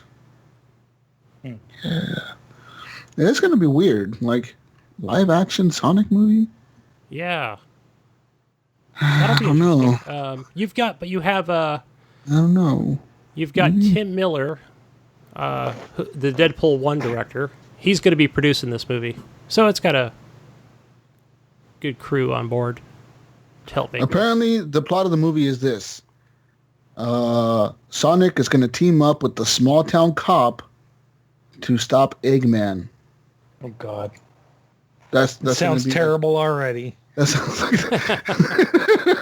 that's the plot of the movie. That's what Is this going to be direct to DVD kind of thing? The director said that. Like, he's like, hey, look, we got a small, like a buddy cop format where Sonic is going to team up with a small town cop to stop Eggman. I'm out. I thought I was in, but now I'm out. I'll be renting it. No, I'm not going to do any kind of like. Maybe you'll do the red box. The movie, yeah. I'll be downloading this off Pirate Bay. Guys, the movie is set to release November 19, 2019. It was originally expected to premiere in 2018 before it delayed. So there you go. Yeah. All right. Jim Carrey is going to be one of the people in the movies. Cool. Dr. Eggman. He's going to be the villain. Yeah. That's kind of weird. But he'll be like a funny villain, right? Like, oh, look at me. Oh, I'm stupid. Oh, I don't know what I'm doing. Oh. He made a great Grinch, didn't he, in Christmas? Yeah, he did. Yeah. Pretty good Grinch. So, yeah, I could see him being like one of those funny, like, evil guys that, he becomes friends with Sonic in the end. Let's see here. In other news, what the fuck is this? It's Facebook update news. God, I'm looking at charts and stats. What the fuck, news machine? What the hell is this? How Facebook is hurting video game stocks. How is this even Apparently, possible? The Cambridge Analytica data scandal that they had dealing with, apparently they made some changes to their login policies, which affects Candy Crush, which is published by Activision Blizzard, and then it affects the Zynga games and the Zynga mobile games, which affects their stock, which affects the market for them. Right. Blah, blah, blah. Big fucking deal, guys. Pretty much, Facebook fucked up their privacy. They have made a bunch of changes to it, which has made all the apps like change the way they tell you about their privacy, and that kind of hurt their stock.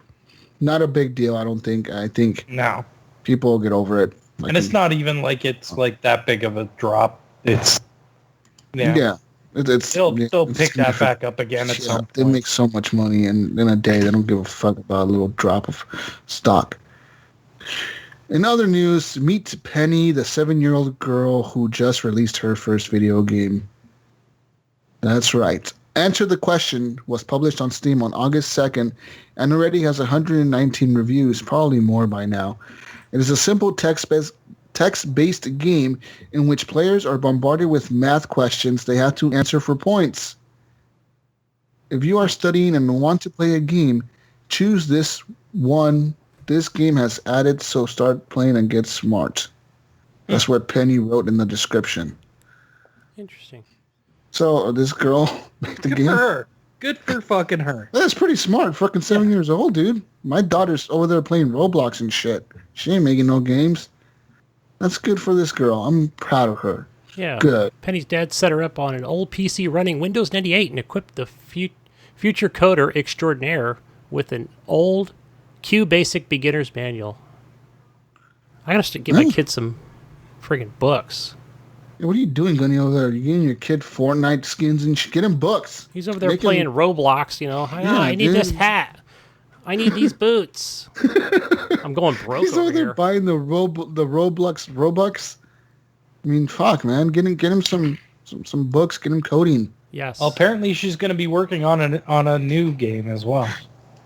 He said he tweeted out Penny's game has sold enough copies to fund the development of another type. Wow. Okay, cool. Yeah. Good for her, man. That's awesome. Yeah. It's awesome to see someone's, stuff like that where kids are getting into the, learning something and being educational, Definitely. Yeah. It's crazy, dude. Little kids are making video games nowadays. This is wild. I mean, it's not like it was anything extravagant or anything, but good for her for figuring it out. You know what I mean? Yeah. Taking a QBasics book and learning that, some people it would take a long time to go through that shit. Mm-hmm. I don't know how long it took her, but good for her. That's all I gotta say. Read, kids out there. Put the video game down for a moment. Read a book. Don't read books, people. Don't listen to Gunny. He's old. Learn something. I read Audible books. That's not reading. That's listening to the book. I read this book over here, right? It's like me saying, I read Audible books. Doesn't even fucking make sense, Gunny. You're listening ask to Steve Morleon. Ask him. It's like if we wrote the show out, and all the people who listen to the podcast said, I read the Horrible Gamers podcast. That makes no fucking sense. No, that wouldn't. We send the podcast out in text form. But Audible sells books. Could you imagine? We would make some pretty long books, dude. Here's the transcript. Books as long as Harry Potter and shit. Fucking 7 hours long. Yeah, we should start Amazon Kindle. How would you write Download the out all the Horrible Gamers times we episode talk 14. over each other, like right now? We would just have parentheses and shit. Like Gunny says, and then like parentheses, like have you saying something over Gunny's, and then parentheses me saying something over both of you, and then just keep going like that. It'd be cool, man. Someone out there start doing that. What else we got? In other news, Kickstarter program, we got a new idea. Missing boy that was lured out by video game chat has resurfaced in Illinois. A Northwest Mississippi teenager has resurfaced in Illinois 4 days after he went missing. Olive Branch police say the 14-year-old Aubrey Peel III turned himself into a fire station in Illinois on Sunday. Peel had been missing since Wednesday. His parents told local news outlets that Peel left after he made plans to meet someone in person whom he contacted using the application Discord. Olive Branch police say they continue to investigate. Peel's father says his son turned himself in after seeing the social media post about his disappearance. Developer Discord Inc. tells the news that it urges users only to chat with people they know and urges parents to teach children about the risk of communication with unknown people. Right. Duh, people. Duh. You fucking kids. This feels like a made-up story to You think so? To make scare Discord people. bad? You know what? It could have been just something just as innocent as he went to meet another 14-year-old boy. But how the fuck does he end up How in was he Illinois? missing for 2 or 3 days? Yeah, how does he end up in Illinois from Mississippi? Well, maybe the brother who's 18. I mean, it could have been innocent, or he could have just ended up dead. So what happened to the boy? That's what I want to know. What happened? I know it doesn't say. What happened to the boy? What happened? That's what I want to know. Don't give me these shitty stories. This sounds like bullshit to me. It sounds like made up bullshit. It could have been like from. I'm mad. I'm angry about this news story. Face thing, but. Oh man! Well, Sounds like gonna propaganda. It could be. You're gonna be Yeah, more. it leaves out a lot of details. Yeah. In other news, IGN has pulled a game review after YouTubers plagiarism accusations. So if you've been following this news on Twitter, Facebook, all this stuff, Yeah, I know.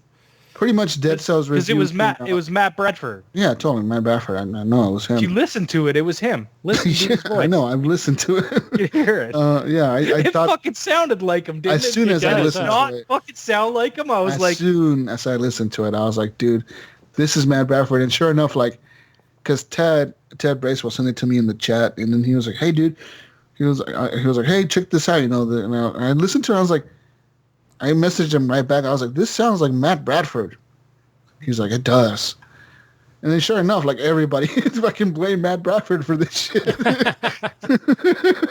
that's hilarious. Did it end up on his Twitter timeline? I wonder. I told Matt Bradford to go on Twitter and accuse this guy of stealing his voice. Yeah, they played it on VGO this week. Yeah. So, or no, was that last week? I can't remember now. This week, yeah, it was this week. Philip, I forget his last name. Was working for IGN. He was a Nintendo editor for the site. He apparently had like the job to review Nintendo games, and he reviewed Dead Cells on the Switch. So he was super excited for it because apparently it was his first review that he was going to edit fully himself and release the video content himself. Like he's going to edit the video and everything himself. Super excited. Turns out he kind of stole most of the review from some other dude on YouTube. And this other guy on YouTube apparently found out about it because he's a fan of IGN himself, and he said he was playing Fortnite and he was looking at the review. He was reading it, like the review that came out for Dead Cells. He was kind of reading it, and he noticed like the last line of the review was the same exact thing he said when he summed up his video. Like it was the same word for word, like Dead Cells is this, and this, and this, and like he was like, that's fucking weird, like I said that on my video. Yeah. And I mean, I could totally see just like one thing, you know what I mean? Like if it was just one thing, okay, yeah, whatever. He just felt the same way I did about the game and came across. But it was throughout the review over and over again. He was saying the exact same thing that this guy said. Yeah. You know what I mean? It's like, and that's how the dude noticed it. He said he went he was like, well, there's a video here. So he said he told his buddy that he was playing Fortnite with, like, hey, dude, hold on, I got to check this video out real quick about this review. And he started watching it, and he was like, oh fuck, this is just like my video. This motherfucker's copying me. So he made a video showing the comparison side by side of IGN's review and his review that he released actually a few days before IGN released theirs. He released his, and it was pretty much word for word what he was saying. The other dude was kind of saying he changed like one word once in a while, but some other stuff was just like straight up the same stuff he said. Like, what I don't understand is why don't you fucking at least pull out a goddamn thesaurus and fucking change some words? Like, what? Like, what is wrong with you? If you're gonna plagiarize somebody, at least fucking be smart enough to be like, okay, I need to change this, that, and the other thing in order to make it seem different. But I guess in the end, why even do this? You know what I mean? Like, why plagiarize somebody? Well, I think this editor just got lazy. Goddamn opinions on the game. You know what I mean? Lazy and thought, well, I won't get caught. Well, of course, he thought he was going to get caught, but I mean, he fucked up. All he did was make this guy even more popular because from what I heard, he didn't have a whole shitload of followers when this whole thing went down. And then all of a sudden, because of this, a lot of people he's been gaining a lot of traffic. Oh yeah, he got over a lot of new followers and whatnot. So last time I checked, he got over 40,000 new followers. Yeah, just from this, right? Yeah, just from this. And I guarantee you that the guy that did the review probably thought this guy's got no followers. No one's gonna fucking know. Right, he wasn't like a completely unknown channel. He had like 10,000 followers. I mean, well, not bad. I mean, it's not huge. Yeah. But it's not bad at all. For me, I know people that have less followers than that. It's stupid, especially when he's in a situation where he's trying to prove himself. You know what I mean? Like, IGN barely hired him. Yeah, this was his first thing that he was like, big thing that he was doing, and it's like, why would you do that to your career? You just took your career, poured gasoline on it, and fucking threw a match. And then done. I wonder if any other site will ever pick this guy up as an editor. I don't think they will. I mean, just from this, it just looks bad. It brought such a bad reputation to how IGN looked. And people were like going off on IGN, like, you fucking... They pulled the review and they fucking... Oh, yeah. I mean, they released all these statements. They released all these statements saying, like, we don't want to fucking look bad. You know, we take our reviews very seriously. And everybody was like, yeah, but we wonder how many times have you done this without you guys noticing? Like, people at your company have done this. And, it says and here... and it's almost, like, impossible to not know if they've done it or not. Because... if this dude would have never noticed that, if he would have never went to IGN, it would have just went through. Well, actually, it may have also worked to his favor as well, because he does say, Boomstick says, I would like to be cited, collaborated with, and compensated for the healthy ad review they pulled in on both their written review and video review. Right? Because I'm sure they made probably maybe a couple $1,000, right? Just in ad revenue. So I think he needs to be compensated for that. Well, I don't know about compensated, but more or less awarded that money from IGN. I think he'll just settle out with them, and I think, in fairness, he should be. I don't think it'll even go any further than it has, to be honest. Like, right? I mean, they are a monolithic company. It'd be nice to see this guy get compensated, but fucking, I don't know. I think they should just send him a check. I don't think there should be like some kind of legal battle. IGN should just fucking reach out to him and be like, "Yo, come work for us."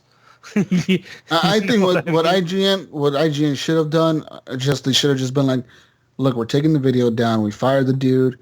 They did. We'll pay you like $2,000. Let us use your video for I think they will. I think they'll just settle out of court. Just as a freelance. Yeah.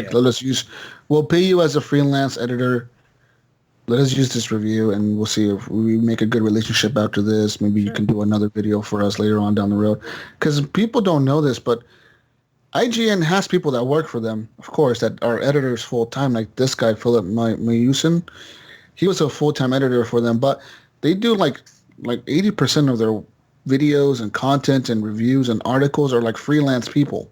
Yep. Like motherfuckers working at home on their laptop or computer just in their basement, like somewhere completely away from the IGN offices, and they just email their content in and they get paid $300 for it, $400 for it. Closer to 150. Yeah, whatever, $100, $150, and they fucking send it in, and they get paid for that. A lot of people don't know that. Unfortunate. Yeah. See, earlier in the week, Dead Cells had a Metacritic, had the highest Metacritic score. It actually beat out Legend of Zelda, Breath of the Wild, but it looks like it's dropped.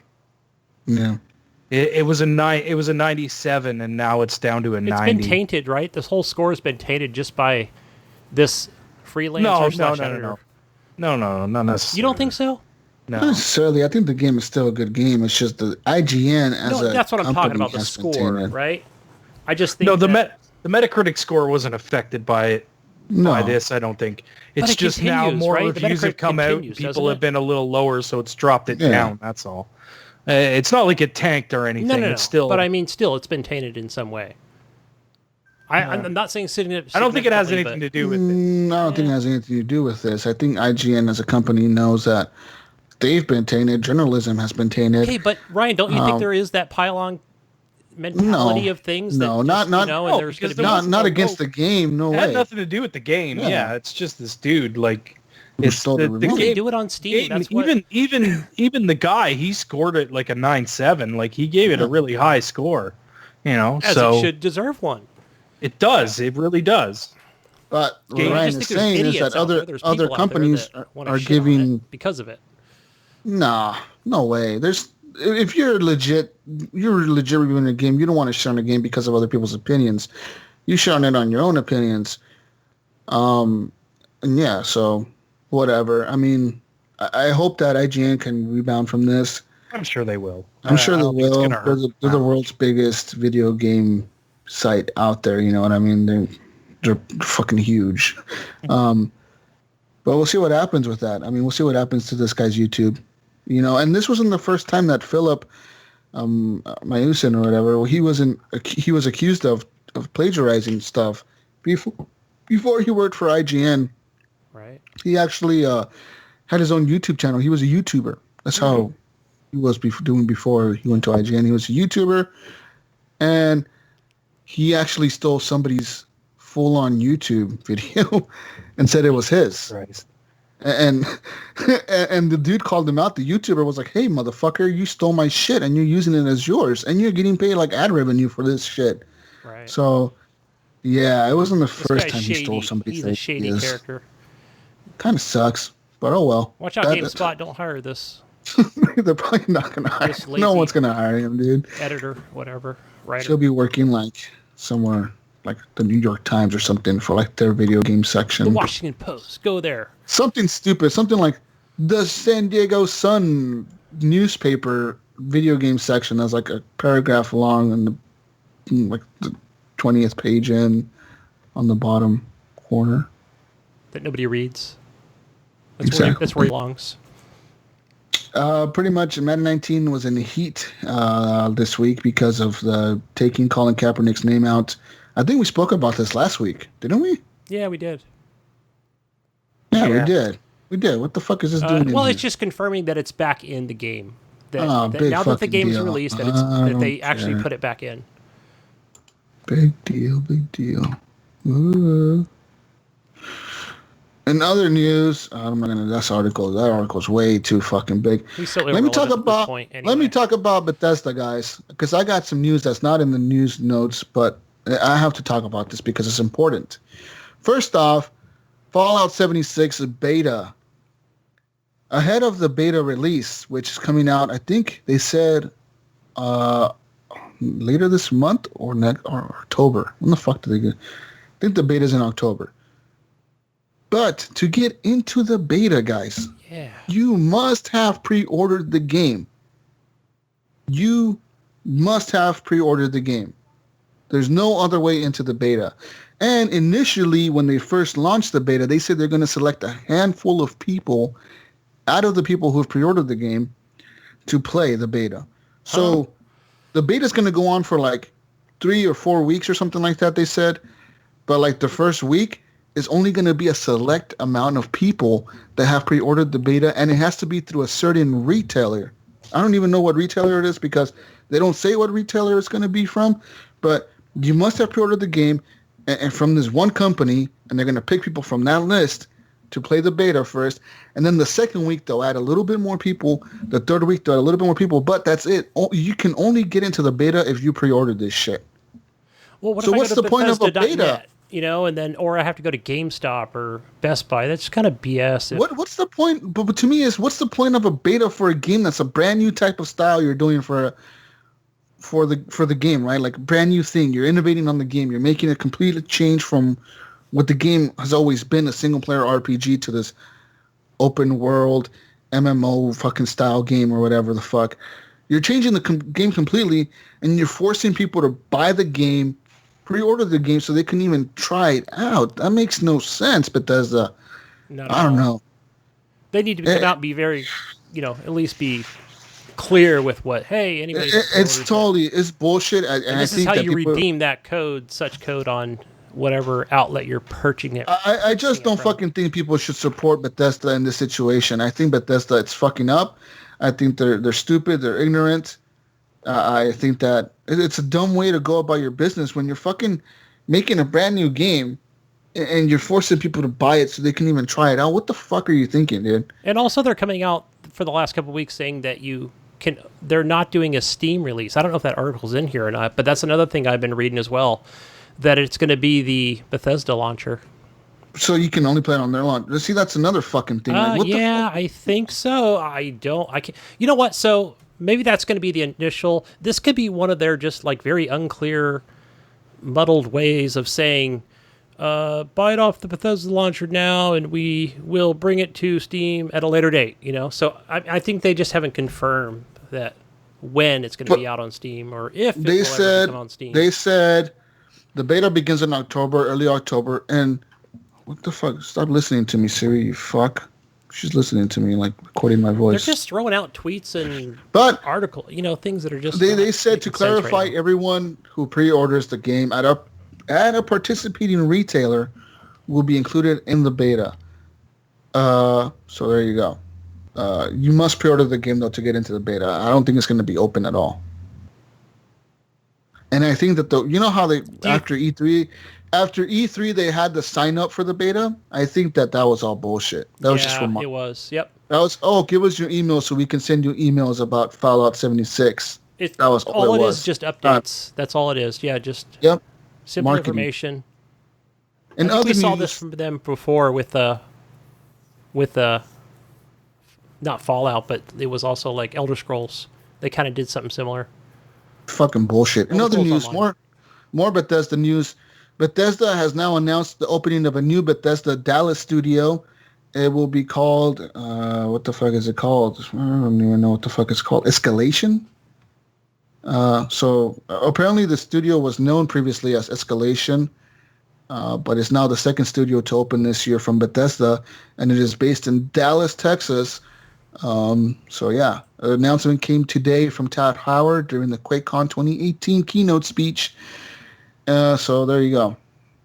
Yeah. I think we read something about that, or they mention that during the E3 that it's just a studio that's going to help with. It's a studio that has assisted with Doom, Rage, and Fallout VR, as well as Nintendo Switch port of the Elder Scrolls Skyrim. Right. But now the studio will be rebranded into a Bethesda studio, and Bethesda actually owns it. Correct. They bought him out. They were owned by ZeniMax before, and apparently now they're owned by Bethesda. I thought that was the same thing. ZeniMax was Bethesda. Is it not the same thing? I don't know. No, it's like a different partner company or some shit. ZeniMax is the top of the list. They own Bethesda. But Bethesda now owns this other company that was owned by ZeniMax. Now Bethesda owns them. I'm confused. But technically, ZeniMax still owns them because ZeniMax owns Bethesda. So no, it's all just... I think ZeniMax is like a big media company. Kind of like the two. They own a lot of shit. It's like K2 for Rockstar or whatever. It's like the company that owns all the fucking games in the world. What the fuck's it called? Take-Two? The one in China. 50 cents? 10 cent? 10 cents. Yeah, it's like 10 cent. 10 cent owns everything. Yeah. But, like, we know that Epic owns Battle Royale fucking Fortnite, right?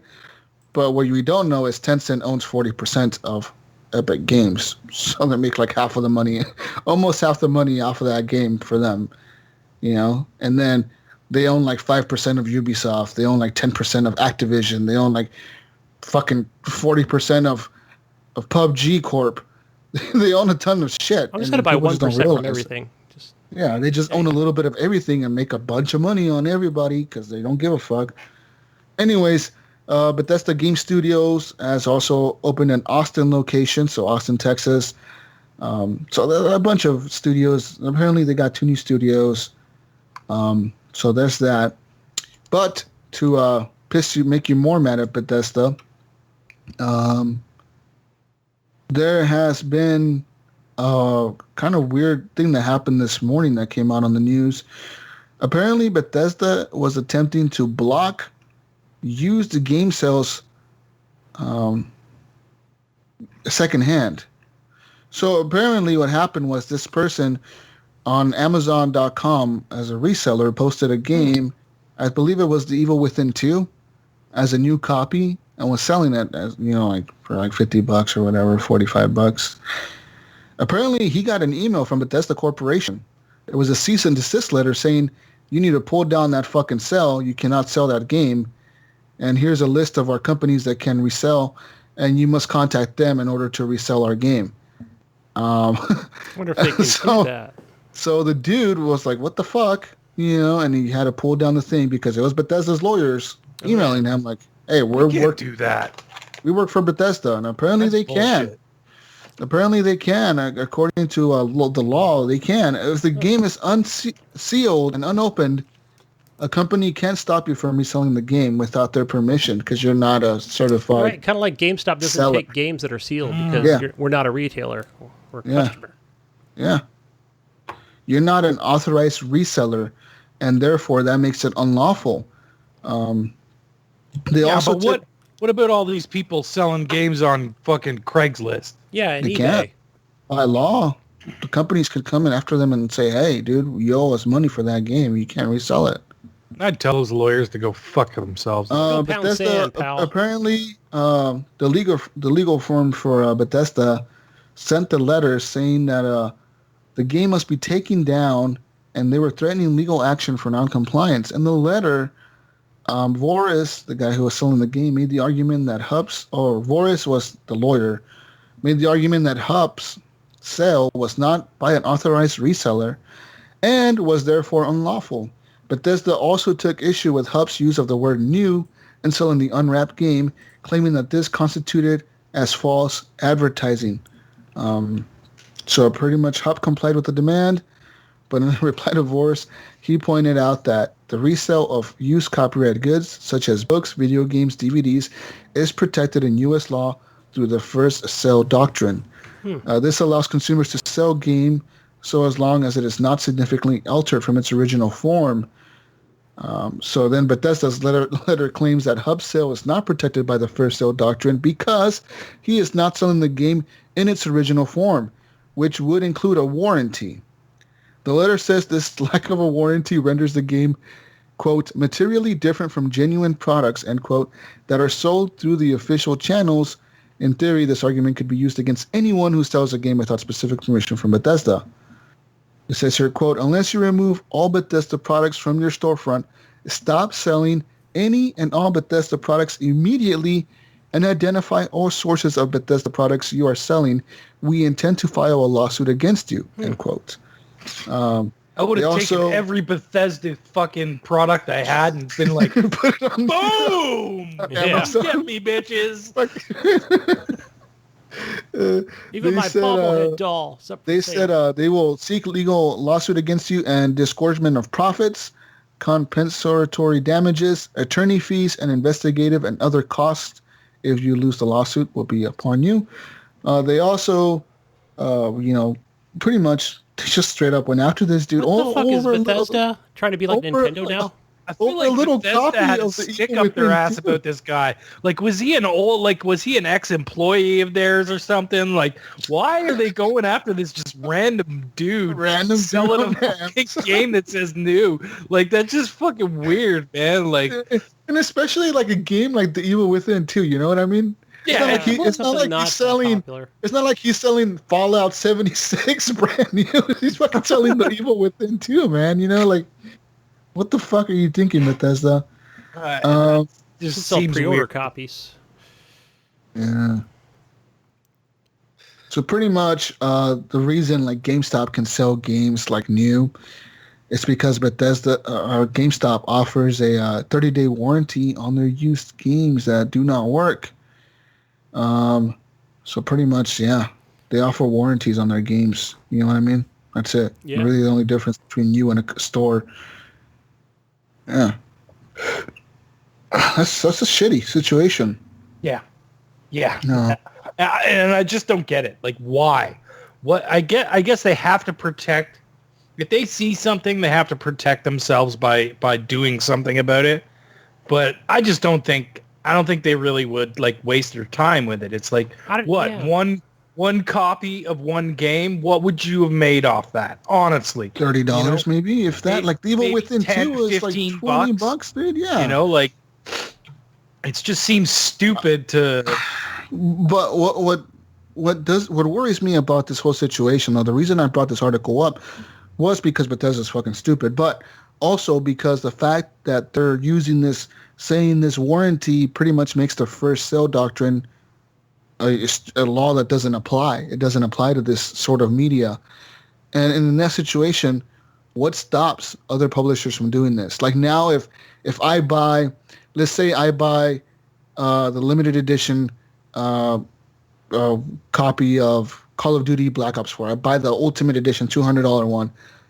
And when I get it, I change my mind about opening the box, and I put it on eBay or I put it on Amazon, and I'm like, unsealed collector's edition of Call of Duty, whatever, Black Ops 4 Super Edition. I'm selling it for $250 because they're sold out everywhere, right? Right. Make a little profit. What stops Activision from coming up to me and saying, hey, motherfucker, take that shit down or we're going to sue you?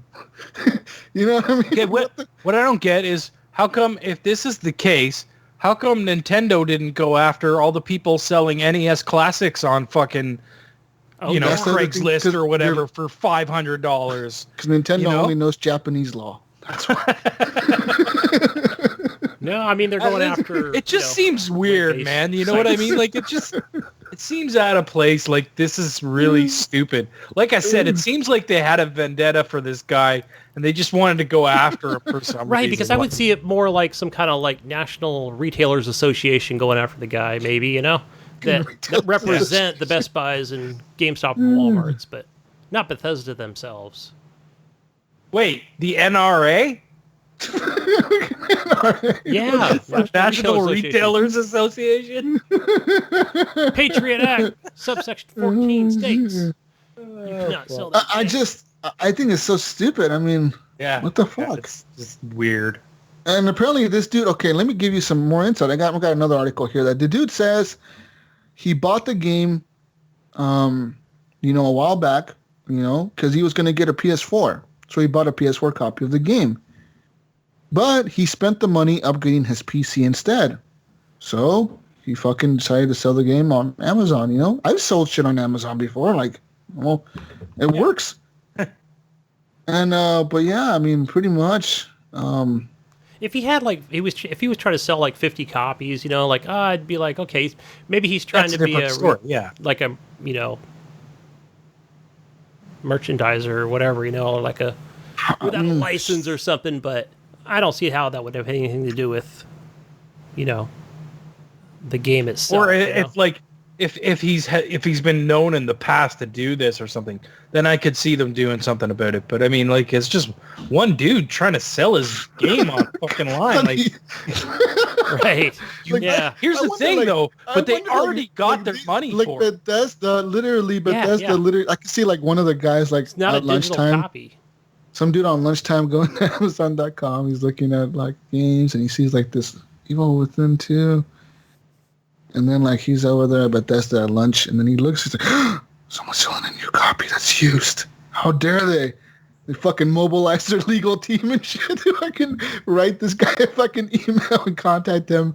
Like, what the fuck are they thinking, dude? Like, that's weird. They legit paid a lawyer to write this dude an email. They probably paid the lawyer more money than they would have made off of the game selling again for a second time after they've already made their money off the game. Let it be a lesson to anybody else trying to sell a new game. Right?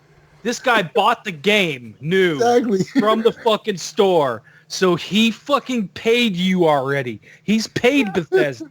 So he has the goddamn right to sell the game and get his fucking money. No, you got to open the game first. Yes, because he bought the fucking game. So that means he owns it. It's in his hand. Therefore, if he wants to resell that fucking game, he can fucking do it. Because everything you buy, everything you buy, you must open now before you sell. Is that really what? Like, fuck. If I was him, I would have been like, oh, okay. Well, that's the case.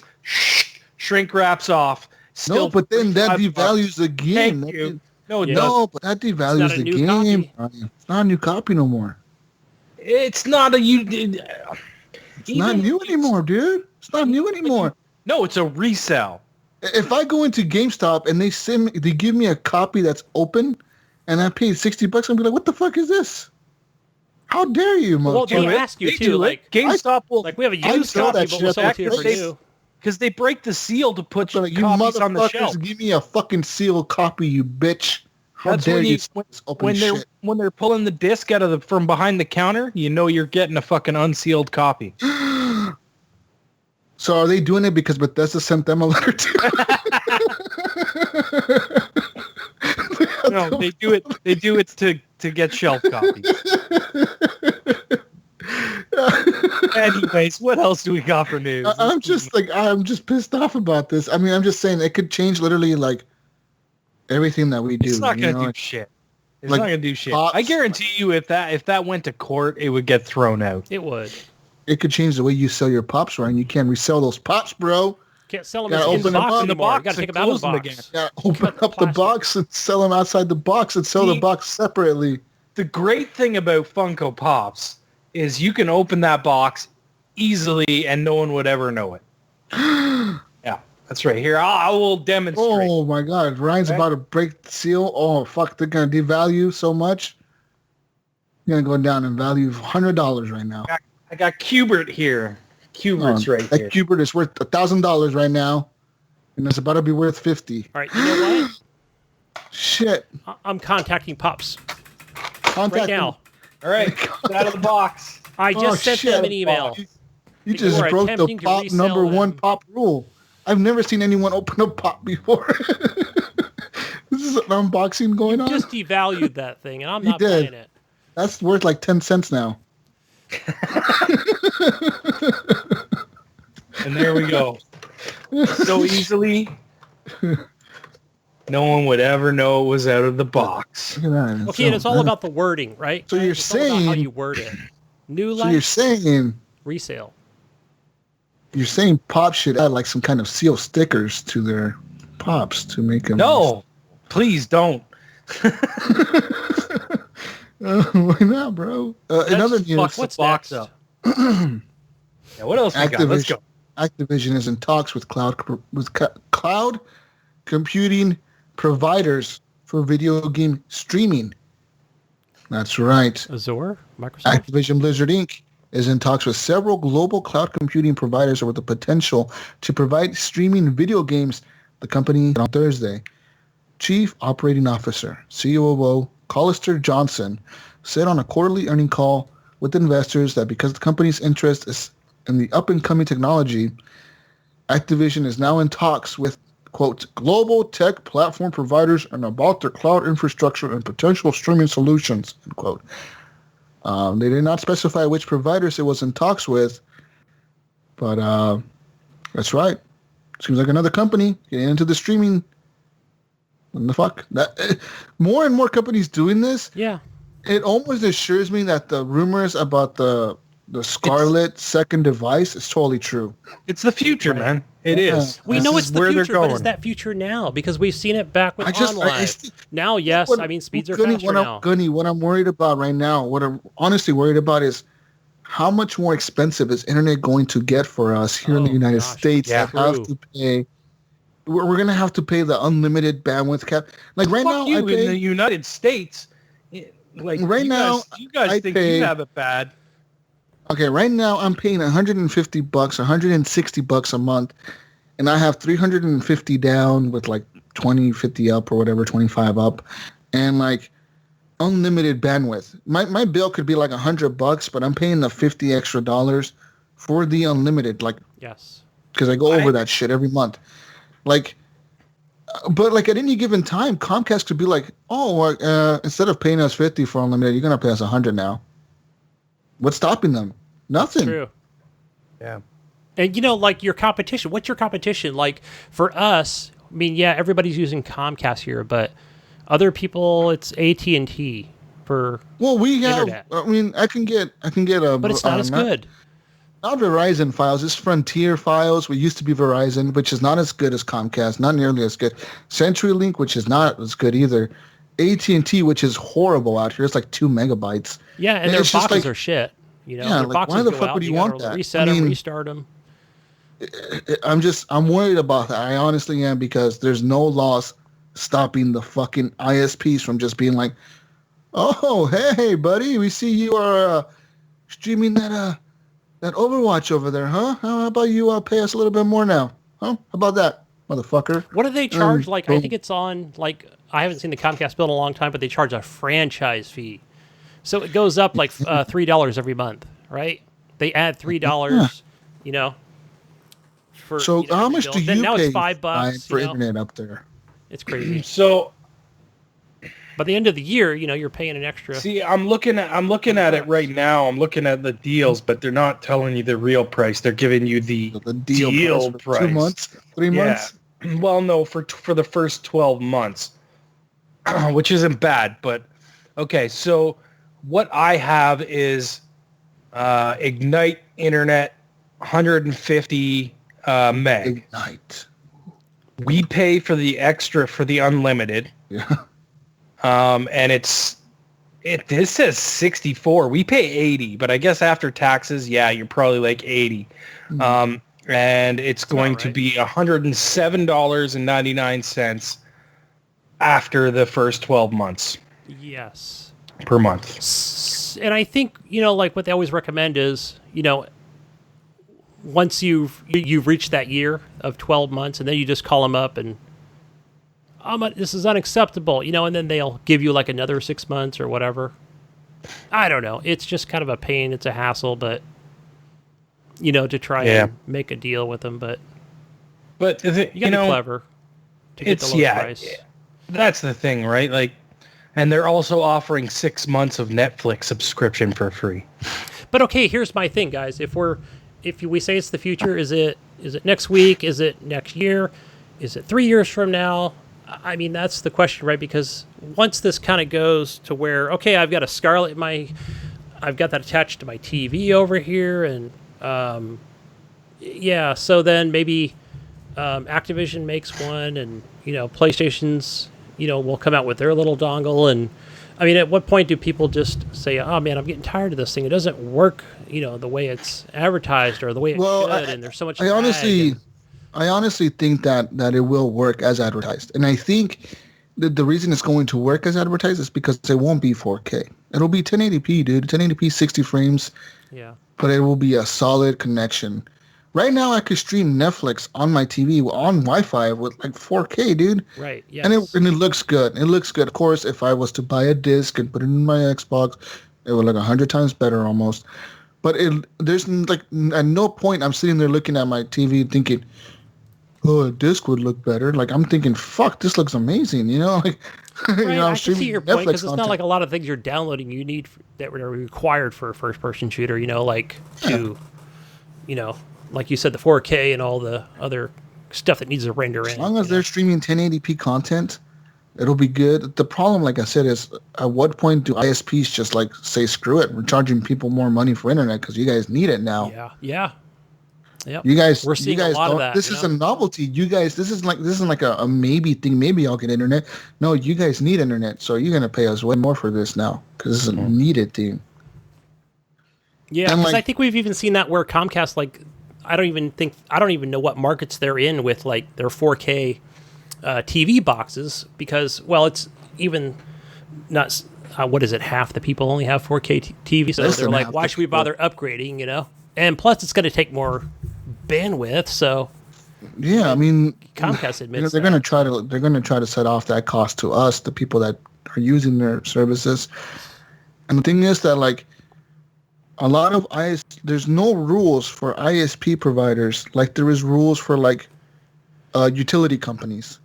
There's laws for utility companies that have to follow that. Like, yes, like after Enron, after the whole Enron, like they the way they fucked everybody over and the company collapsed and shit, right? It was a big energy company. Right, I remember that. There was a lot of laws that went into place after that big collapse because they were like, holy fuck, we can't let utility companies just get away with shit like this. Right. So there's laws that they must follow, like you cannot charge a person so much over this, or you got to provide at least this for this to be considered a service or whatever. But for ISPs, it's just like, no, dude, 2 megabytes is high-speed internet. Yeah. What? Like, fuck you guys. That's not high speed. That's like, my phone is faster than that. And my phone, like, on a prepaid plan is faster than that. What the fuck? Right. It's just weird. So let's see what happens, guys. We've gotten way off topic here, guys. We have. But the thing is, it's just, we gotta bring it up because people don't know this, dude. People just don't pay attention. You just don't care. What's next, Jesus? Let's talk about Fallout 76. More Fallout 76 news. Yeah, the QuakeCon is going on, so there's lots of news coming out right now. Like right now, it's coming out. So pretty much there's a Are they going to arrest somebody for trying to sell a used copy name? Bethesda has now discussed how Fallout 76 will deal with griefers.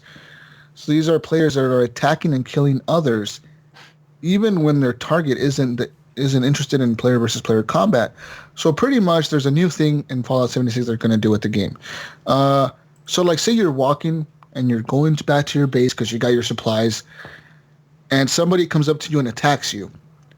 When they attack you, you will not receive any damage, but you'll be notified, hey, you'll see the person attacking you, right? You're going to see them shoot at you or whatever. At that moment, you're able to turn around and attack that person back, and it initiates a fight. You guys are now in a fight. It's a fair fight. You both know you're going to fight. Boom.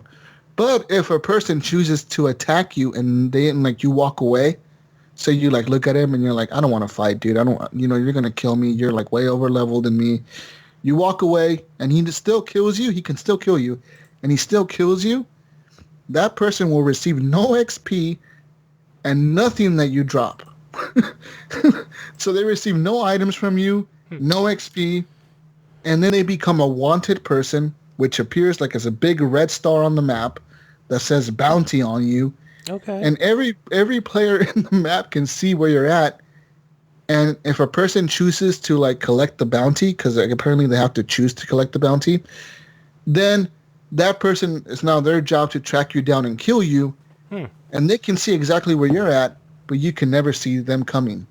You just will never know they're coming. You're just going to be just playing, and all of a sudden this dude's going to show up with like a cowboy hat. Sup, motherfucker, I'm here for my bounty. He's going to kill you and take his money.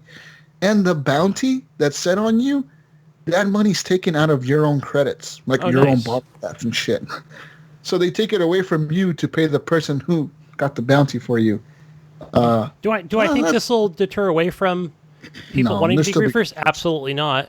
Oh, no. But it will be some satisfaction for the people that, were griefed to know that they were taken out, so there will be some victory there. Yeah. So there's that. I mean, besides that, there's no more news, guys. Real quick, Doom and Rage were added to Game Pass. Play Doom. Yeah, I will. Play Doom. It's really good. Yeah, that's really it. There's no other news coming out. Not anytime soon. Play Screamride. And that Red Dead trailer came out, the new one. Oh man, that looks good. Fuck. That game looks insane. So Holy good. shit. I was watching it on my phone. I'm like, how can a game look that good? Like, the level of detail on the grass and the trees and the rocks and the environments, like the like the vistas, when like they're riding their horses and they show the background, like the valley and the mountains in the distance. I'm like, fuck. I think Rockstar and Naughty Dog, I think they have lunch together every day. Trade notes. Yeah, dude, like all these companies, like I can't believe video games like this fucking good, man. It's just insane. So yeah, that game comes out October 26th.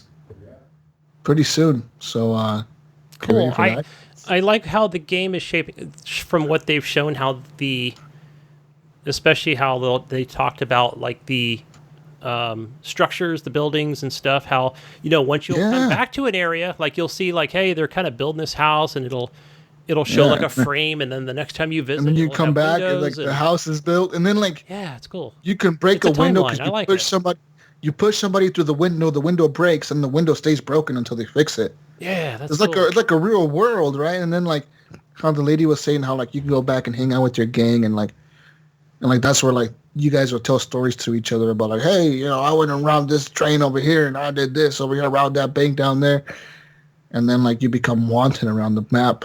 It makes me wonder if you're going to start out like, like in a certain year, like 91, and then you can finish it in 1899. Yeah. You finish it like 1912 or 1910. Like there's no more cowboys left. The whole world kind of has revolutionized or whatever. You'll start seeing steam, cars or something, like what the hell? That'll be cool. You got the fucking marshals and shit chasing you in a car and you're on a horse. Right. Yeah. What the hell? What's going on? Shit like that. So much time has changed. You got a little grays around your, goatee. So it's so cool.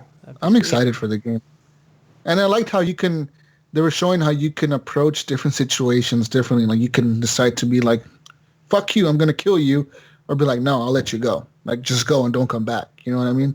You can threaten people, you can help them, and you can kill them. You know, and that guy was like hanging off the cliff, and he's like, you know, do you save him? Do you kill him? Do you let him go? Do you just shoot him in the head right now? What do you do? That's cool. It's all consequences, right? Like, you could probably, like, save him, and then later on he'll help you out, or maybe he'll be like, I'm going to kill you because you saved me, motherfucker, you, and then he kills you. Or he gives you, like, some money or something. So it sounds cool, man. Yeah. It sounds a lot like what Cyberpunk 2077 sounds like. That's exactly what that game sounds like. Yeah, the way they described that as well, yeah. Yeah. I wonder how their world We'll see what happens.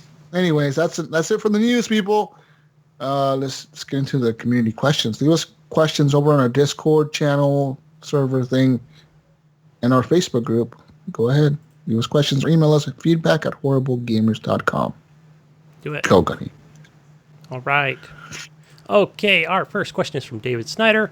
He says, I just want to hear what Jesus thinks of the Call of Duty beta, and we talked about that at the beginning of the show. You're excited for it, right, Jesus? Absolutely. Yeah. Next question from Josh Banaka.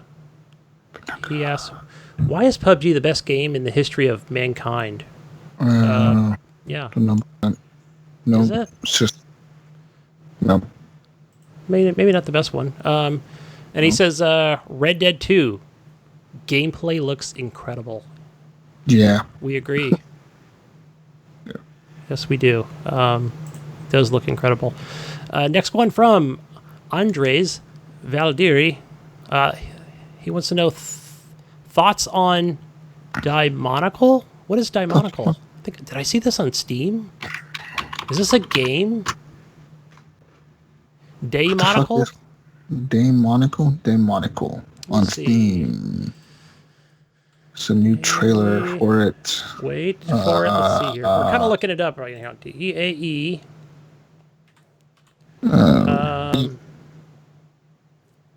I don't know. Fear EM. Oh, wait, Fear here it is.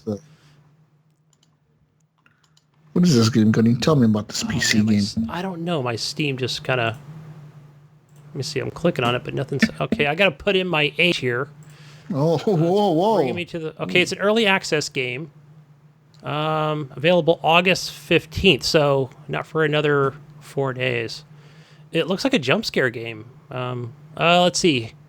Having ended up on a remote and abandoned island, you find yourself in a life and death battle against an evil coming straight from perdition, with each of your 4 friends, possibly being a bone-chilling demonic entity that will try to slaughter the rest of the group. Who can you trust? This is published by Game Fear, developed by Fearum. I don't know. We'll check the trailer out.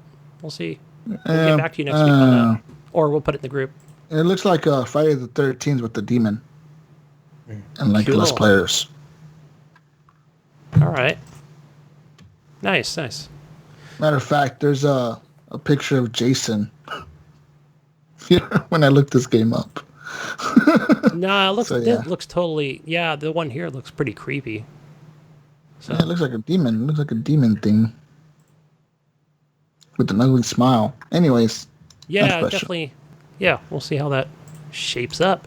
Next question from Ricky Alfaris. It says, hi guys, do you know this is coming from me. PSVR, how long did it take you guys to lose the hype? And do you think it's going to be vaporware by next year? I don't see any high-profile titles or AAA support coming anytime soon. And what's your go-to game if you like to warm up with the Call of Duty space combat game? Then Moss, Farpoint. Then I have a headache for the rest of the night.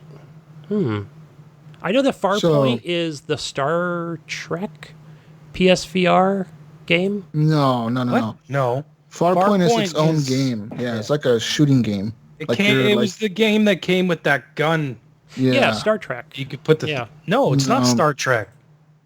It came with the full out like automatic. You're walking through like Mars. I'm sorry. It's like Mars or some other planet. You're on there, and Star Trek Bridge Crew is what you're. That's the one you're thinking about. Yeah, Yeah, that's but the also one. Farpoint. I thought it was, but okay. No, Farpoint is not Star Trek. Farpoint is your space shuttle. You had an emergency check from a space shuttle, and you land on this planet, and then the goal is to like find the rest of your crew that ejected from the spaceship as well, or whatever.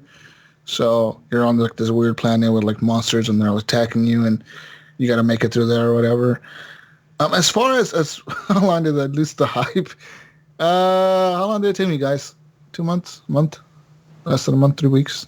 2 weeks? A couple weeks, I think it was for you. I mean, I honestly, I've been saying all along, I don't think VR is gonna last. Yeah, I don't think it's going anywhere. It's kind of gonna peter out. That's what I think. Nobody wants it, man. People don't fucking want it. People want to put this big bulky thing on their heads. It needs to be dirt cheap for it to even like penetrate the market, and it's never been dirt cheap. Nope. You know what I mean? Right.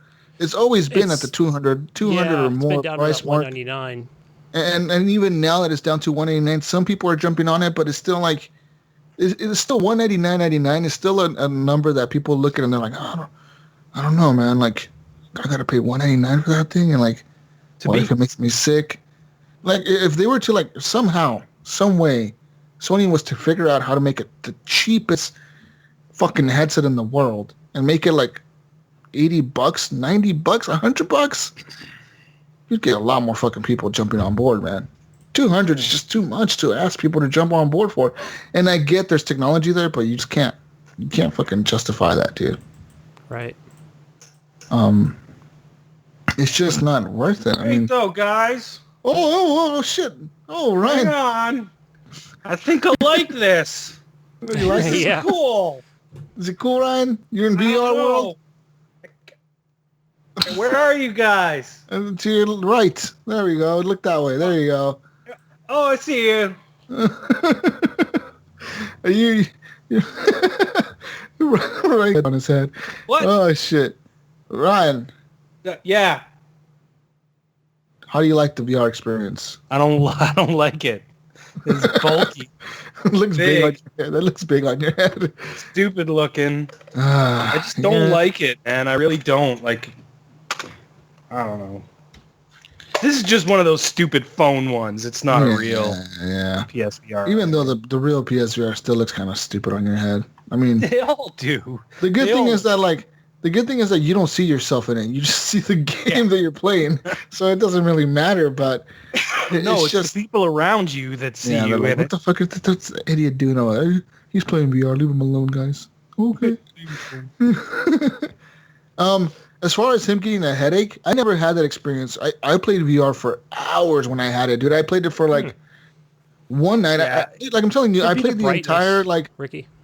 I played the entire Batman game, which is like, that's not really saying much. It's like 2.5 hours. But I played that, and then I went over and I played some Jackal Assault on Call of Duty. Then I played some of that Airborne Paratrooper school thing that you can like jump off planes and like, you gotta follow the thing with your head and like land or whatever.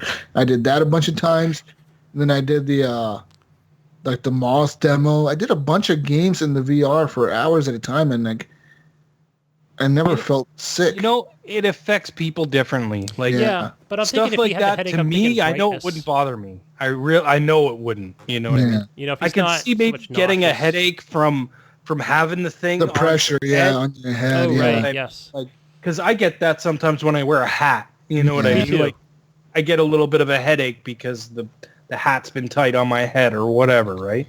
So, like, I get that, but I mean, but some people get sick. Some people, like, it makes them sick, nauseous, nauseous, and some people are fine with it, and that's part of the problem as well with VR, and like part of the reason why I think it's going to go away is because there's too many things that can go wrong, and like Ricky says himself, man, he doesn't see any high profile titles coming out or any AAA support, and you just won't, Ricky, because there's no company that's out there like Bethesda or or any other company. Like, well, I mean, Bethesda Ubisoft is company. probably one of the people that have touted VR the most. Well, You know, where yeah, they but- have You know what we Skyrim need? VR. You know what VR and needs? fucking Yeah. Fallout VR and and Doom VR. So- yeah, but I mean, still, like, there's companies that they're not gonna take the loss. You know what I mean? People are not going to want to put out a full-fledged game that you can only play in VR because there's not a big enough audience. And I've been saying that all. Right, because let's say for example that there's some like game like like Fortnite that let's say it came out to VR first or something like God, it's just a VR Fortnite game or whatever. VR? Don't you think like Fortnite VR might actually make fucking VR take off. I just pulled that out of my hat, but yeah, I mean probably that would make some people nauseous, but but no, I'm saying that would make VR fucking a hit. Well, right do you now think it it would? Do you think let's say if it came out on that Not first, if I not think if eventually Fortnite would have launched with it. I'm just going to be negative Nancy here and just say that, look, if it came out, it'd be like, well, fucking, it needs to come to everything else besides VR, right? Because VR is not in that space where everybody wants to play it, right? There's Where it's lots gonna of be games the that have most done that popular. actually. It's not like even people are going to be going out in droves to buy these headsets, But if it stayed on there, absolutely. Even Star Trek Bridge Crew, it recently got a patch that lets you play with the controller, like on a TV. Yeah, I've You seen know, some only games on Steam PC though. Yeah, so I mean, that have that feature. still, because to show that a lot of PC players don't have a VR headset. Yeah. And obviously I've heard people in podcasts just talk about, I don't even there's so many freaking wires coming out of it. I think I disconnected it. I put it under my PC. There's a lot of tower, wires. I'm going to on the admit that. side There of is a my lot of... desk. And the thing is, the PS4 does not have a lot of USB ports. It has 3. And 2 in the front. The 2 in the... You have to literally plug that shit in the front of your fucking console. And, it looks ugly. Personally, I'm the type of person that hates plugging anything into the front of my system. Yeah, I fucking hate it. I even hate charging my own controller because I think the wire looks fucking ugly hanging out. I'm like, this is ugly. What the fuck, this shit? So I like to plug everything in the back of the USBs. But when you only have one USB port in the back and it's being taken by a hard drive or by the stupid VR camera, which you need to plug into a USB port, and then, so now you have to use up 2 of the 3 USB ports on the VR headset itself. Right, so that's why we say the next console, like the PS5's got to be, it's got to be some kind of light. You gotta have lots of USB Wingman even ports. says it's got to be wireless, right? It has to be, right? It's got to be wireless. It's going to be Bluetooth. It's going to be not completely wireless. It's not going to be the games, I just the thing is, I think it does. Jesus, I think it But does. see, It has I don't to be think completely Sony. wireless. I don't think Sony has sold enough to justify themselves investing a whole research and development team and being like, we gotta make the next version of this headset, guys. Well, the next one is going to be HD, Oculus right? is already on that. Oculus is trying to make a wireless version Sony. of it. So Sony. I mean, but even there, it's fuck. That's not gonna fly. Oculus has the new version. They just came out in the United States. That Oculus Go, right? Yeah, It's and it's not. $200. It's not doing good. Yeah, it's $200. It's completely standalone. You don't need a phone for it. You don't need nothing. You just turn it on and you can access the internet on it and download certain apps and experiences with it or whatever. But even that is I cannot justify $200 fucking dollars for that fucking thing. Yeah. Yeah. It's expensive. It's expensive. Anyway, it's not there a yet. little hot. Anyway, Not there. So the next question from Andrew, our news guy, said, while I had 103 fever this week, I started thinking about the possibilities of Sasquatch having a pouch-like kangaroo to carry its kids. Or do you think they cling to its back like a opossum? Wow, man, that's a lot to ponder. I know when I had 103 fever many, many years ago, I had the same thoughts. Maybe You not thought so much about about the kangaroo. Sasquatches having pouches. I'm thinking Sasquatch does not have a pouch. I don't think it does Sasquatch is either. a fucking badass, and he carries his kids on his back. Fuck you, bitch. Yeah. Look at me, motherfucker. I got my kid on my back. What are you gonna do? I think Sasquatch has some kind of satchel. Maybe it keeps him on the side. Satchel. Yeah. I'm picturing Carries him on the back like a possum. That's what I That's think. what I'm Alright. thinking. full on. They're just like fucking hanging on his hair, his big shaggy hair. And raw, he's going through the forest like a king. He doesn't have like some kind of like crazy looking stroller, where he just pushes. I wonder if Sasquatch ever gets in fights with bears. You think he gets in fights with bears, or you think bears are scared of him? Because bears don't seem very scared of humans. They seem like they don't give a fuck if a human's in front of them. And I'm thinking Sasquatch looks a lot like a human, except he has a lot of hair. So, like, if I was to dress up like Sasquatch, or maybe not me, I'm too short, but like Ryan, he's super tall. We dress him up like Sasquatch and we send him into the forest. And then we make him like do growling noises and eat like berries and shit in the woods. And then he's up there like shitting in the woods and a bear comes up and Ryan stands up really fast and he's like looking all hairy because we dress him up, right? Is the bear going to attack Ryan, or is the bear going to be like, oh shit, a Sasquatch, I'm going to show respect? What do you think? You know what? I think if I saw Ryan like that, right, and if I was standing next to the bear, I would shit in the woods. But I mean, if you're the bear, what are you going to do? You're going to show him respect, or you're going to fight him? Like, fuck you, I'm the king of the forest. Man, if you're a dumb bear, if you were a smart bear, you'd run while pissing yourself at the same time. I mean, I'm just saying, I don't know. Does Sasquatch use tools and weapons, or does he just use, like... Claws? Just claws, rocks. Right? Claws and teeth? Like a bear? I think he's just using brute force. You think, he's just punching shit, just like, I'm going to punch you in the face. I don't know. Ryan's go-to Steam game is that one where you go up behind people and meow and scare the hell out of them, so... No, there you go. Russian subway dogs, man. Russian subway dogs. Yeah. I'm just wondering, there's lots of questions about Sasquatch we must answer. If anybody out there has ever been in a situation where you are with Sasquatch in the forest and you guys have ran into a bear, what did the bear do? You must email us in feedback@horriblegamers.com, message us on Facebook or on Xbox Live or something, and let us know, because this is important information we need to give to the people. Okay, wait. I got a question for you guys. Okay, what's the question? Yeah, what is Crispers. The fuck's a What the crisper? hell's that? Are they a chip or a cracker? They don't exist in They're America. crispy? Yes, they do. I've never seen this crispy listing as a they're crisper. Crispies or crackers? Pull one out. Pull one out. What are they, like chicharrones or something? You didn't see them? What is this? Like that? Is that like a Cheez-It? No. It's an all dressed, like, but it's baked. It's like a baked It's chip. a cracker. That's a chip. Is it a chip or is it a cracker? Sorry, of audio listeners, you can't see these. Crispers, people, if you're... I'm gonna say telling you. definitely a They're cracker. tasty. You never seen these before? No. I don't even know what they Canadian taste like. thing. What do they taste like? Is it? Nabisco? No, they're made by Christie. By who? Christie. Mr. Christie, you make good cookies. You know? Yeah, we don't have those on the West Coast, man. Oh, These guys. Oh, Never heard out of here we call it either. Nabisco. Hibisco? Yeah, Nabisco out here. Isn't it? Yeah. I don't know. I didn't know they were a Canadian. Is that really really? That's a Canadian thing? Like, really? Yeah, purple packaging and Or everything, East bro. Coast thing. No. The packaging is purple because it's the all-dressed ones. Oh, sorry, eh? You guys don't have that. You got all-dressed chips down there? You got all-dressed chips down there, right? The fuck does all dressed even mean?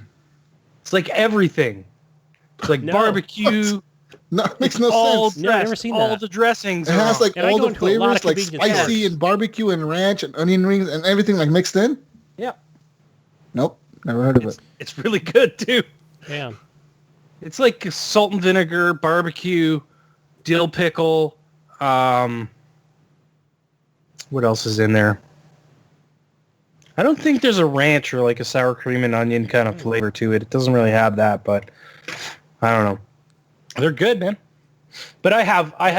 No, never ever. They have ranch. They have all dressed. They have barbecue. They have all kinds of different flavors. Check next time you're in the grocery store. See if you can find Crispers.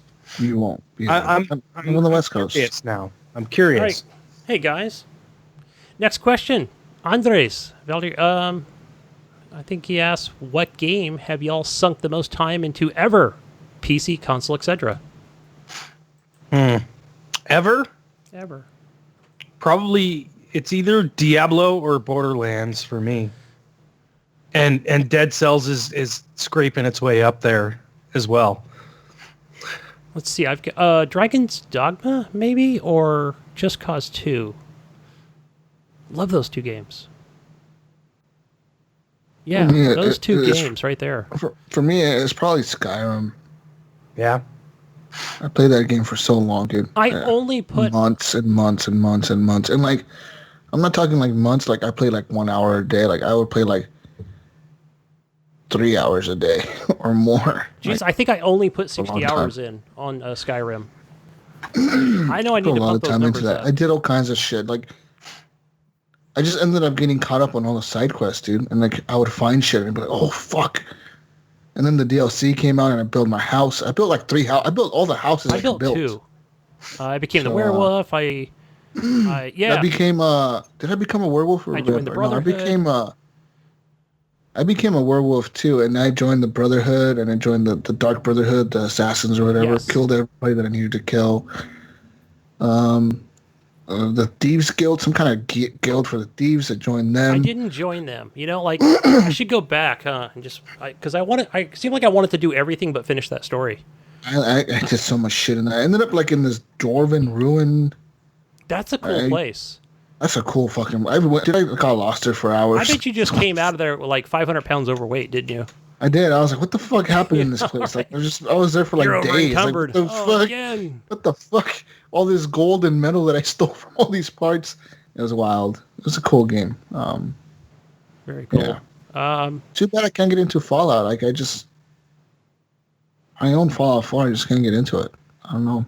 Yeah, So- don't focus on the building. Just do the story. It's a good story. It makes you build, though. It tells you, go build this. I know. I don't like that.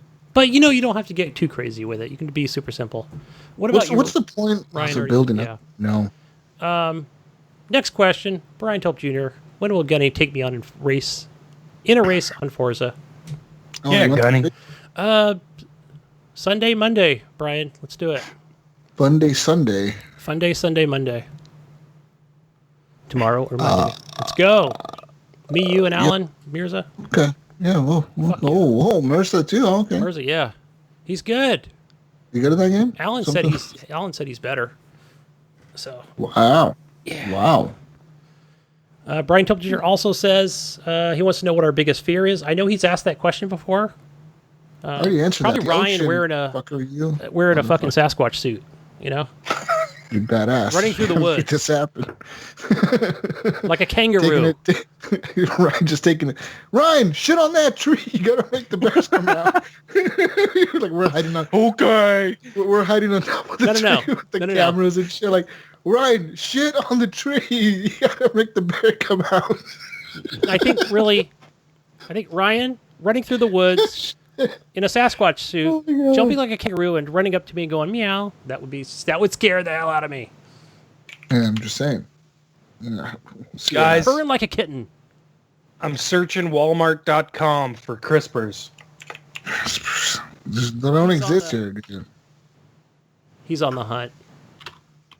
Crispers, chip, America. It's not a chip. I told you it's a cracker. Chips. Yeah, they're not here. Huh. Even though I have never seen Told them. you. It's a cookie cracker. It's a CanadianFavorites.com. hybrid. CanadianFavorites.com has Christy Crispers all dressed for one bag would cost me $4.29 to order. I That's don't a think lot. I've ever That's seen a like lot. an all I think I dressed paid type. Well, this is called CanadianFavorites.com, where you can buy all your Canadian shit in America. So you can buy poutine, you can buy all the Canadian brand shit. Where do I go? I have to go to a website. They don't have a store here. Well, you can go to Walmart Canada. They have crispers. You can go like to buy cheese bits. $1.97 a bag. Candy gummies. What does Canada have here? The Bigfoot candy? Yeah, We you don't have that in the some States? stuff. We don't have the Bigfoot. The Bigfoot's We have like, Charleston Chew. it's like a red foot. No, you mean the Swedish fish. Yeah, but it's a foot. No, they're fish. No, that's They're the fish, foot. bro. It's a foot. It has toes and What the fuck is this? Maynard's Sour Patch Bears? Or kids? Sour Patch Kids? Maynard's? Maynard's? What the fuck is Maynard's? That's like wine gums. Oh. It says here, Maynard Sour Patch Kids Tropical. Yeah, they make all kinds of like gummy shit. Yeah, that's weird. Good. You guys don't. I can't believe you guys don't have Crispers in the States. They don't exist here. Just a regular. We thought we were full of shit when we told you we don't. You know what it recognize is, Ryan? It's probably like when they just call it something different. They just have a different name for a different. We call them chips, Gunny. They're chips here, not man. Chips. They're part chip and part cracker. Bunch Chips. of crackers up there in Ontario. They're chip crackers. I don't know, man. Don't Whatever. discriminate. Interesting. Okay, so are we out of here?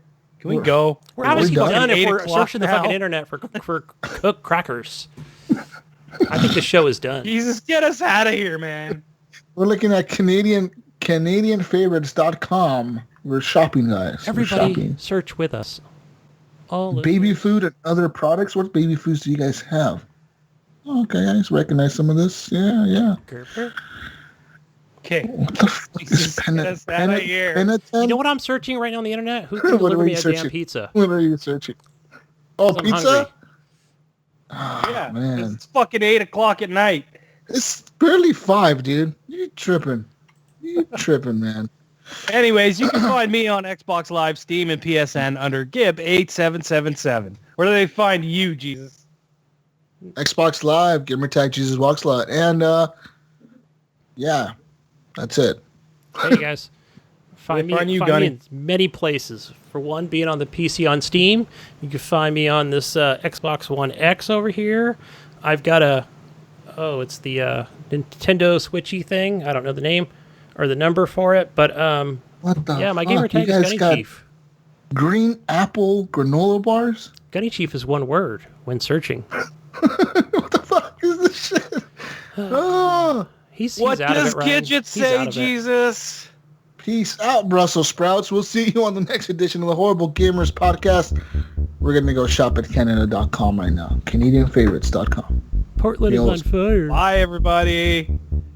Oh, Later. Portland's on fire. That's what she said last week. Oh, yeah. Bye. I fucking forgot.